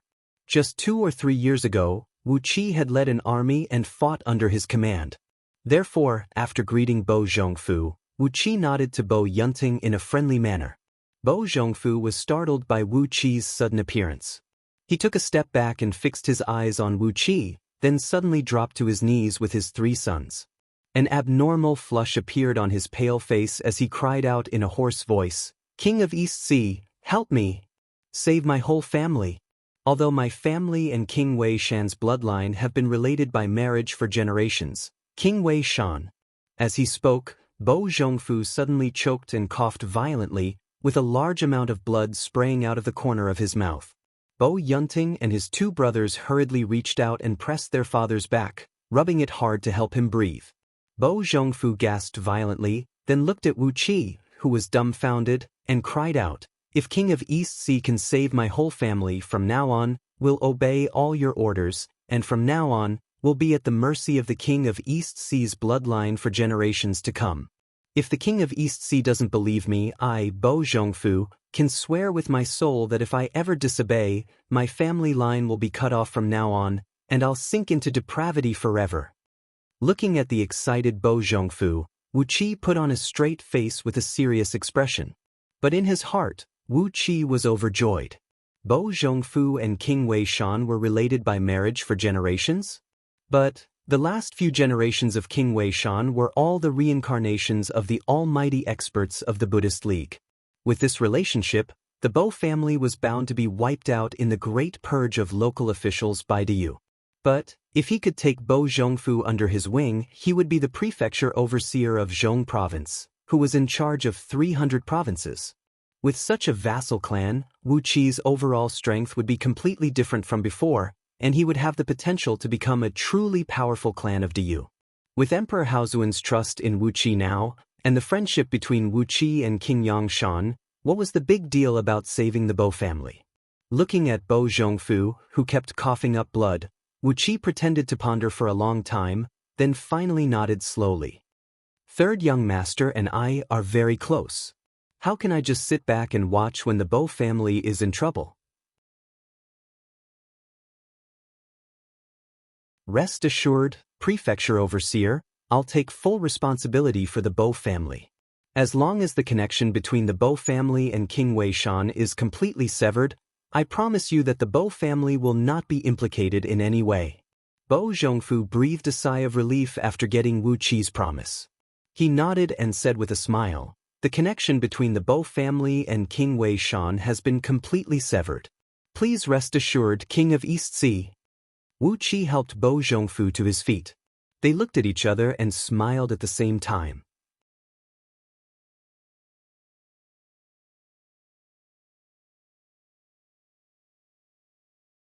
Chapter 8:34. Women with pursuits are very scary. Especially those who are ambitious and ambitious, they are even scarier. Treading on a dark cloud and flying at high speed across the sky, Wu Qi complained lazily to Ao Buzan and Catfish Flood Dragon, who were sitting cross-legged next to him. Ao Buzan nodded in agreement and said, "That's right, a woman like Mistress is indeed ambitious and ambitious. Tire, how could she have the patience to deal with so many newly recruited soldiers?" Catfish Flood Dragon opened her mouth lazily. A few calloused fingers were dangling in the corner of her mouth, then she swallowed them down with crunching noises. She stared blankly at Wu Qi and said, "What is the point of doing so many things? Having a comfortable cave and enough food is more than enough." Wu Qi and Ao Buzan looked at Catfish Flood Dragon and did not say a word. Although she had stepped into the realm of Tao reasoning, she had only comprehended the heavenly Tao, and she was still muddle-headed. Eating and sleeping are all that she has, right? Sure enough, a simple life is the happiest. Shaking his head, Wu Qi sighed as he looked at a row of egrets flying high in the sky in the distance. Princess Zhonglu was working very hard to train the new army of the East Sea, and was working very hard to build the brand new Directorate of Celestials of the East Sea. Lu Qingfeng was working very hard to reorganize the administrative teams of the provinces ruled by the East Sea, as well as the 300 provinces in Zhong Province. He was so busy every day that his feet barely touched the ground. Yan Bugui was frantically planting spies everywhere, desperately expanding the size of the punishment court's training camps and training a large number of spies. Meanwhile, Patriarch Jiang Yun and Supremacy 3 Flame were working together to develop new pill formulas, and at the same time, they were working very hard to train the disciples of Underhand Sect. Everyone was very busy, as they had their own pursuits and goals. On the other hand, Wu Qi had decided to leave all the work to Princess Zhonglu and the others, while he rode a cloud to Anhe City in Anle County to pay a visit to Yandan. They're all busy, but why? Wu Qi crossed his arms in front of his chest and looked lazily at the passing clouds in the sky. He already had the cultivation base of a primordial immortal, and with some careful cultivation, the realm of Dao breaking and Dao fusing was not out of his reach. Why did he have to work so hard to travel back and forth? Reverend Li Yang, who was once his enemy, could be killed with just a slap now. Why did he have to bring so many troubles to himself? After pondering for a long time, Wu Qi suddenly laughed when the cloud flew into Anle County's territory. Don't let the tragedy of Tan Lang and Lu Xiaobai happen to the people around you, okay? Don't let the fate of your friends and family be dictated by others. Since I've stepped into the realm of primordial, why can't I go a little higher? I want to go a little higher, so high that I no longer have to fear any conspiracy, and no longer have to fear that anyone will destroy the little peace and happiness in my heart. I don't want my heart to ache again, and I don't want to shed tears for others again. Therefore, I want to go a little higher than those who can control the world with their will. This should be my pursuit now, right? If Wu Qi were alone, with the cultivation base of a primordial immortal, he could have found a quiet place to live in seclusion, and lived out his infinite life in peace. But now, he could no longer leave. There were more and more people around him, and he had so many friends and family to worry about. How could he leave? Glancing sideways at Ao Buzan, who was sneakily grabbing a Heaven Immortal's thigh and stuffing it into his mouth, Wu Qi sighed and said, "At least, I can't let this guy be made into a storage ring again, can I? That would be a little too sad." With a bright smile on his face, Wu Qi pressed down on the cloud and landed in a dense forest 100 miles away from the south gate of Anhe City. After straightening their clothes, Wu Qi, Ao Buzan, and Catfish swaggered toward Anhe City. With their speed, it only took them a quarter of an hour to cover the distance of 100 miles. Along the way, they could see crisscrossed paths, and the crops in the fields were growing very well. Of course, in a place like Panga Continent, it was difficult for the crops to grow badly. But, judging from the rice seedlings that were planted neatly by Chi-Chi, it could be seen that the elite farmers had put a lot of thought into these fields. They were taking care of the fields very seriously.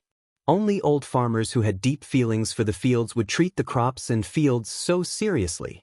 In the fields and at the entrance of the villages, teams of young men were practicing their punches and kicks with a thunderous roar. They waved their fists like lightning and stamped their feet like thunderclaps, producing deep, muffled noises when their punches and kicks collided with each other. Each of their moves was very strict and had their own rules. Their muscles were bulging, and it was obvious that they were body cultivators. Judging from their overall strength, they were probably as strong as nascent soul cultivators. In each team of young men, there was a leader whose overall strength was far stronger than them. These leaders had a vigorous look on their faces, and the murderous aura of an army could not be concealed in their every move. On average, their cultivation base was at the level of a 36th tier Heaven Immortal, but a few of them were far stronger than their peers, possessing a mighty strength close to that of a 20th tier Heaven Immortal. Wu Qi could not help but be struck dumb. Were these the soldiers that Great Yen had trained in the past few years? Obviously, Yen Dan and others had put in a lot of effort to build such a large army in just a few years. Curiously, Wu Qi covered the entire Enlu County and the neighboring Yi County with his divine will. There were tens of millions of well-trained young men in both counties.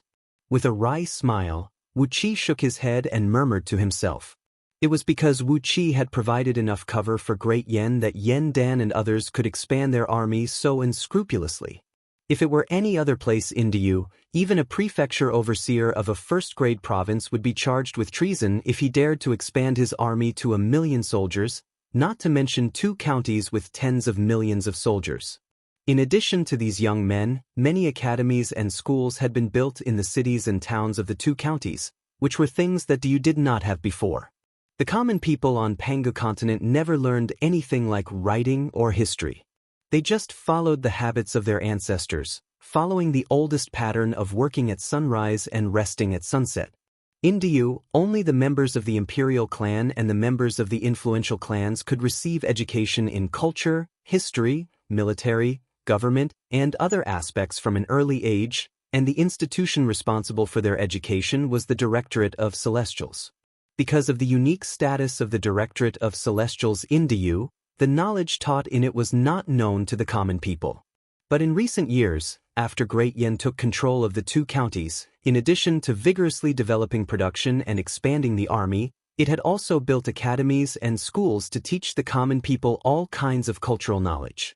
Wu Qi had seen some simple and honest young men designing various machines and instruments under the guidance of Great Yan's teachers in many academies, and some were learning medical science, forging, farming, astronomy, and other techniques. There was even a school set up in Enlu City to teach all kinds of cooking techniques, and there were quite a number of people who were learning cooking. Compared with the suffocating atmosphere of conservative tradition in all parts of Diyu, the 2 counties under Great Yan's rule were full of vitality, giving people a refreshing atmosphere. Wu Qi could not tell whether the changes in Enlu County and Yi County were good or bad. It was a good thing that people's minds were open and their minds were open. But when people's hearts were moved and their minds were open, the temptation of knowledge would increase. If the temptation became the immortality of immortals or something even more fascinating, would these people, who were as simple and honest as rocks in the mountains a few years ago, be able to resist such a temptation? When Enhi City was invaded by the forces of Tao League and Buddhist League, those cultivators had spent a great deal of effort and hundreds of years to barely make some progress here. But when these people under Great Yan's rule had seen the culture that was completely different from that of Diyu, if a sect of cultivators suddenly came here, would these people rush to join the sect and completely abandon their identity as human beings? Wu Qi was murmuring to himself, while Ao Buzan and Catfish Flood Dragon were looking up into the sky, chewing something unknown with the smell of blood in their mouths. The 3 of them walked stealthily to the gate of Enhi City, and were naturally stopped by the soldiers of Great Yan clad in the standard armor of Diyu. More than 200 soldiers surrounded the 3 of them. Wu Qi could not help but smile bitterly. He told the officer frankly, according to the military system of Diyu, there will be no more than 100 soldiers stationed in the whole Enlu County. But you have stationed more than 200 soldiers at the gate of Enhi City. Isn't this telling the outsiders that there is something wrong here? Wu Qi's words made the surrounding soldiers very nervous. They drew their weapons at the same time and took a big step forward subconsciously. Ao Buzan sneered, while Catfish Flood Dragon clenched her fists excitedly and said, "Brother Wu Qi, can I eat them? This little leader has a strong body, and he looks very chewy." Catfish Flood Dragon's words sounded evil, and it made the surrounding soldiers' faces fall. They roared in unison and were about to attack Wu Qi and his companions. Wu Qi gave Catfish Flood Dragon a glare, who had drool hanging from the corner of her mouth, and said with a low sigh, "She does have a pretty face, but why is there only food in her mind?" While sighing, Wu Qi pulled out the token of 9 swallows given to him by Yan Dan many years ago and threw it out. The guard caught the token with one swift motion. His body trembled, and he cried out at the top of his voice, "Stop! Stop! Your Excellency, you are..." After making a scene at the city gate for a while, Wu Qi finally met Yan Dan, Yan Qijuan, his father, Mod, Sun Kuang, Su Qin, Han Fei, Jing Ku, Yu Yi, Fan Yuqi, Qin Weiyang, and a group of Great Yan's courtiers in the city lord mansion of Anhe City, which was now the imperial palace of Great Yan. After a few years, the people of Great Yan treated Wu Qi very warmly. During this period of time, Princess Zhang had been traveling around with Wu Qi, and they were not in Anlu County. As a result, Yan Dan and the others had almost cut off all contact with the outside world and could not receive any information from the outside world. When he suddenly saw Wu Qi come to visit, Yan Dan asked hastily, "Wu Qi, how are you doing? Where is Zixian? Why didn't she come with you?" With a smile on his face, Wu Qi exchanged a few words with Yan Dan and the others. After that, he went straight to the point and told them the purpose of his visit. Send invitations to the emperors and courtiers of the other 5 dynasties in the name of Great Yan. There are some things that I need to tell them frankly. Rubbing his fingers, Wu Qi looked at Yan Dan and said, "Frankly speaking, I'm short of manpower now. Each of the emperors and courtiers of the other 5 dynasties is a hero, and I want them to work for me. I'm too lazy to go around and capture them.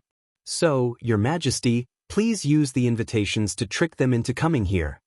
Yan Dan, Yan Qijuan, and the others were struck dumb. Were they hallucinating? Wu Qi wanted the emperors and courtiers of the other 5 dynasties to work for him? How was that even possible?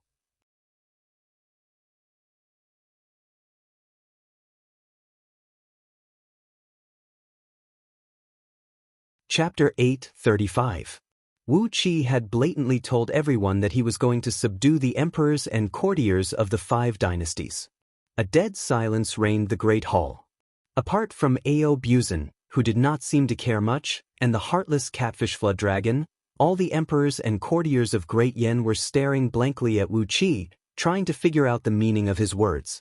If he wanted to subdue the emperors and courtiers of the 5 dynasties, what would happen to the emperor and courtiers of Great Yan, whose overall strength was on par with the other 5 dynasties, be placed in the hands of Wu Qi? Since Wu Qi had the overall strength to subdue the emperors and courtiers of the 5 dynasties, didn't that mean that Wu Qi could also easily subdue Great Yan? What was he implying? Or, was Wu Qi trying to convey some kind of message to them through his words? Both Yan Dan and Yan Qijuan had their brows knitted tightly together. Yan Dan's expression looked slightly better, but Yan Qijuan's face was twisted into a frown. He stared at Wu Qi, his eyes filled with doubt and hesitation. He did not conceal his doubts about Wu Qi's intentions. His expression and gaze were asking Wu Qi frankly, "Is this son-in-law of yours thinking about the throne of Great Yan? This father-in-law of mine is in the prime of his life, and yet you're coveting the throne of Great Yan at such a young age? Don't you think you have some wild ambitions?" Qin Weiyang rose to his feet, pointed his finger at Wu Qi, and cried out, "Wu Qi, what makes you think you can subdue the emperors and courtiers of the other 5 dynasties?" Looking at Qin Weiyang, whose hair was standing on end, Wu Qi turned to look at the other courtiers of Great Yan, and could not help but laugh.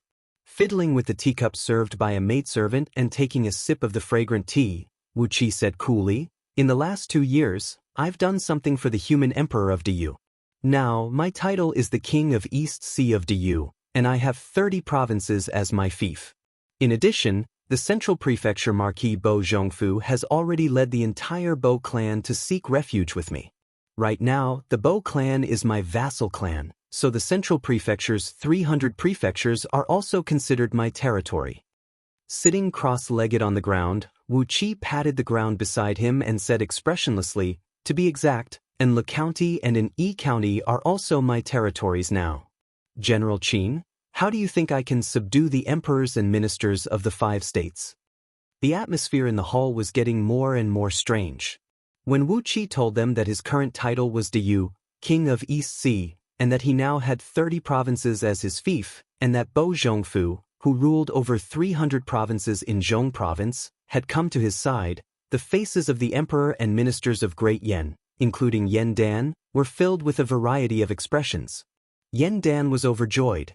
Yan Qijuan's expression changed very quickly. Mod and Sun Quang's expressions remained unchanged. Han Fei stared blankly at the ceiling, as if he had not figured out what Wu Qi had just said. He narrowed his eyes, his pupils darting quickly. At this moment, he looked like an old fox. Among the other ministers of Great Yen, Gao Jianli was stroking the musical instrument placed on his knee with a pair of misty eyes, as if he was immersed in the music. Tian Guang straightened his back, his eyes darting back and forth between Yen Dan's face. His expression did not change. Jing Ku squinted at Ao Buzan and Catfish Flood Dragon, who were sitting next to Wu Qi. He was not interested in the affairs of the state, but he was curious about the tremendous pressure brought to him by Ao Buzan and Catfish Flood Dragon. Yu Yi sat cross-legged with both hands placed on his knees. Green veins were bulging on the back of his hands, and a murderous aura was vaguely lingering around him. No one knew what he was thinking, but his hair was fluttering even though there was no wind. Vaguely, the rumbling of weapons could be heard coming from his hair. Among all the people present, Qin Weiyang was the one who made the biggest move. Almost at the moment when Wu Qi mentioned his current title of nobility in Diyu and the territory he owned, Qin Weiyang leaped up to a height of 30 feet. He pointed his finger at Wu Qi and snapped, "Prince of Tinyan, do you still remember that you are a minister of Great Yen?" Qin Weiyang's rebuke made the faces of many people in the Great Hall change once again. Apart from Ao Buzan, whose mind was wandering, and Catfish Flood Dragon, whose eyes were staring blankly, all the others had their eyes fixed on Wu Qi. Wu Qi looked at Qin Weiyang as if nothing had happened, nodded slowly and said, "I remember, of course I remember. I'm not only a minister of Great Yen, but also the grandson-in-law of His Majesty, the son-in-law of the Crown Prince, and the husband of Princess Zhonglu. We haven't held a formal wedding yet, but if necessary, we can hold it at any time." Qin Weiyang laughed, twitching the corner of his mouth and saying with a somewhat evil smile, "Since you still admit that you are a minister of Great Yen, whether you are the king of East Sea of Diyu or some other high-ranking official, shouldn't the territories under your rule belong to Great Yen?" Almost at the same time, everyone in the Great Hall gasped. Yen Dan and Yen Qijuan narrowed their eyes, while the rest of the people moved their bodies subconsciously. Even Han Fei, who had been the calmest and even a little stiff, could not help but turn to look at Wu Qi. Wu Qi spread his arms indifferently, stared at Qin Weiyang, and said with a faint smile on his face, "Since General Qin has said so, what's the harm in giving these 30 provinces to Great Yen?" Upon hearing Wu Qi's words, everyone immediately drew in a heavy breath, except for Ao Buzan, whose mind was wandering, and Catfish Flood Dragon, who subconsciously took out a Heaven Immortal's thigh and stuffed it into her mouth, chewing it slowly as a snack. Crunch! Catfish Flood Dragon's teeth crushed the bone of the thigh, and her sharp teeth made a few old tendons on the thigh creak. Half of the foot was still hanging near her mouth. The ferocious scene made everyone, including Yen Dan, look a little strange. They stared at Catfish Flood Dragon as if they were looking at a ghost. Only then did Yen Dan and the others suddenly realize that Wu Qi did not have a tall and burly man like Ao Buzan, and a petite little girl like Catfish Flood Dragon who ate the human's thigh as dry food. Wu Qi smiled faintly, then pointed at Catfish Flood Dragon and said, "Your Majesty, Crown Prince, and all the ministers and dukes, this is an old acquaintance of yours, Catfish Flood Dragon, the leader of the water monsters in Longyuan River's Lake of Four Waters. Recently, her cultivation base has improved a little, and that's why she has transformed into a human form. But this habit of eating humans can't be changed in a short period of time, so just pretend that you never saw it." After comforting Yen Dan and the others, who were a little surprised, Wu Qi smiled and said to Qin Weiyang, "The 30 provinces under the rule of the East Sea Province, and the 300 provinces under the rule of Zhong Province, can all be given to Great Yen. But if I do that, Great Yen will have to help me deal with those enemies. After all, Human Emperor you will not confer me a high position for no reason. I've offended a lot of people for the sake of the King of East Sea." Qin Weiyang smiled faintly and said calmly, "Please tell me in detail, Prince Ting. I want to know how many people you have offended." Wu Qi also smiled faintly and said calmly, "Well, I've just killed 3 primordial immortals of the Celestial Court, killed 3 Buddhas of the Buddhist League, and killed a primordial immortal from the Fiend Realm. I've also severely wounded and robbed Buddha Futu, who was the incarnation of Lord Buddha Amitabha's precious treasure. Also, I've destroyed a sentry post of the Celestial Court and killed tens of thousands of gold immortals from the Celestial Court. Slowly, he told them all the things he had done and the people he had offended in the past 2 years. In fact, Wu Qi told them all the people he had killed, wounded, robbed, and provoked. The faces of Yen Dan and the others changed dramatically. They no longer cared about Catfish Flood Dragon, who was munching on a human leg as a snack. All of them stared blankly at Wu Qi, unable to digest the information contained in his words for a long time. Qin Wuyang's face turned deathly pale. He stared blankly at Wu Qi while his mind was filled with a loud rumbling noise. When he heard Wu Qi say that he had acquired such a large fief, he just wanted to get some benefits from Wu Qi. But what Wu Qi said was too shocking. He could actually kill a primordial immortal? A primordial immortal? What kind of existence was that? Now, Great Yen did not even have a single gold immortal, and the ones with the highest cultivation base were the few members of Great Yan's imperial clan who had switched to practicing the cultivation technique of the human race. Among the ministers who practiced the cultivation technique of immortals, only Su Qin had the highest cultivation base, and that was the immortal energy obtained out of thin air by Princess Zhang Li's blood sacrifice. For Great Yen, which did not even have a single gold immortal, it was ridiculous and frightening that Wu Qi suddenly told them that he had killed a few primordial immortals. Trembling, Qin Wuyang pointed a finger at Wu Qi and laughed dryly. "Prince of Tang, you really know how to joke." Looking at Qin Wuyang, Wu Qi smiled faintly and said, "The human emperor will not joke with titles and territories." With a flick of his sleeve, a plume of purple smoke sprayed out, and the black stone table in front of Wu Qi suddenly turned into a slab of pork. It was dripping with blood, as if it had just been cut from a pig's body, a fresh piece of pork. But no piece of pork could turn into 2 sections with clouds on top and a foothold on the bottom. Just like the time when Wu Qi was on the grassland, the hunchback old man had turned the grass on the ground into cabbages, and Wu Qi had turned the stone table into a slab of fresh pork. Gold immortals could also turn stone into gold, but only primordial immortals had the ability to fundamentally transform matter. Qin Wuyang's mouth fell open, and the crowd heard a crisp crack coming from his jaw. He had exerted too much force, and his jaw was dislocated. Everyone, including Yen Dan, stared blankly at the slab of pork standing in front of Wu Qi, and gasped at the same time. It had been a long time since they came to Pangu continent, and the various spies Great Yen had sent out had come into contact with those itinerant cultivators who were hiding here and there, so they had heard countless rumors about gold immortals and primordial immortals. The fact that Wu Qi had turned a stone into a slab of pork seemed to be the means of a primordial immortal. Staring fixedly at the slab of pork in front of Wu Qi, MOD fished out a polished metal component from under his sleeve and handed it to Wu Qi. Wu Qi nodded to MOD with a smile, then casually clapped his hand. Immediately, the material of the metal component changed from an alloy of 36 rare metals to a radish, and it was a big red radish with juice dripping down from its surface. The great hall fell into a dead silence once again.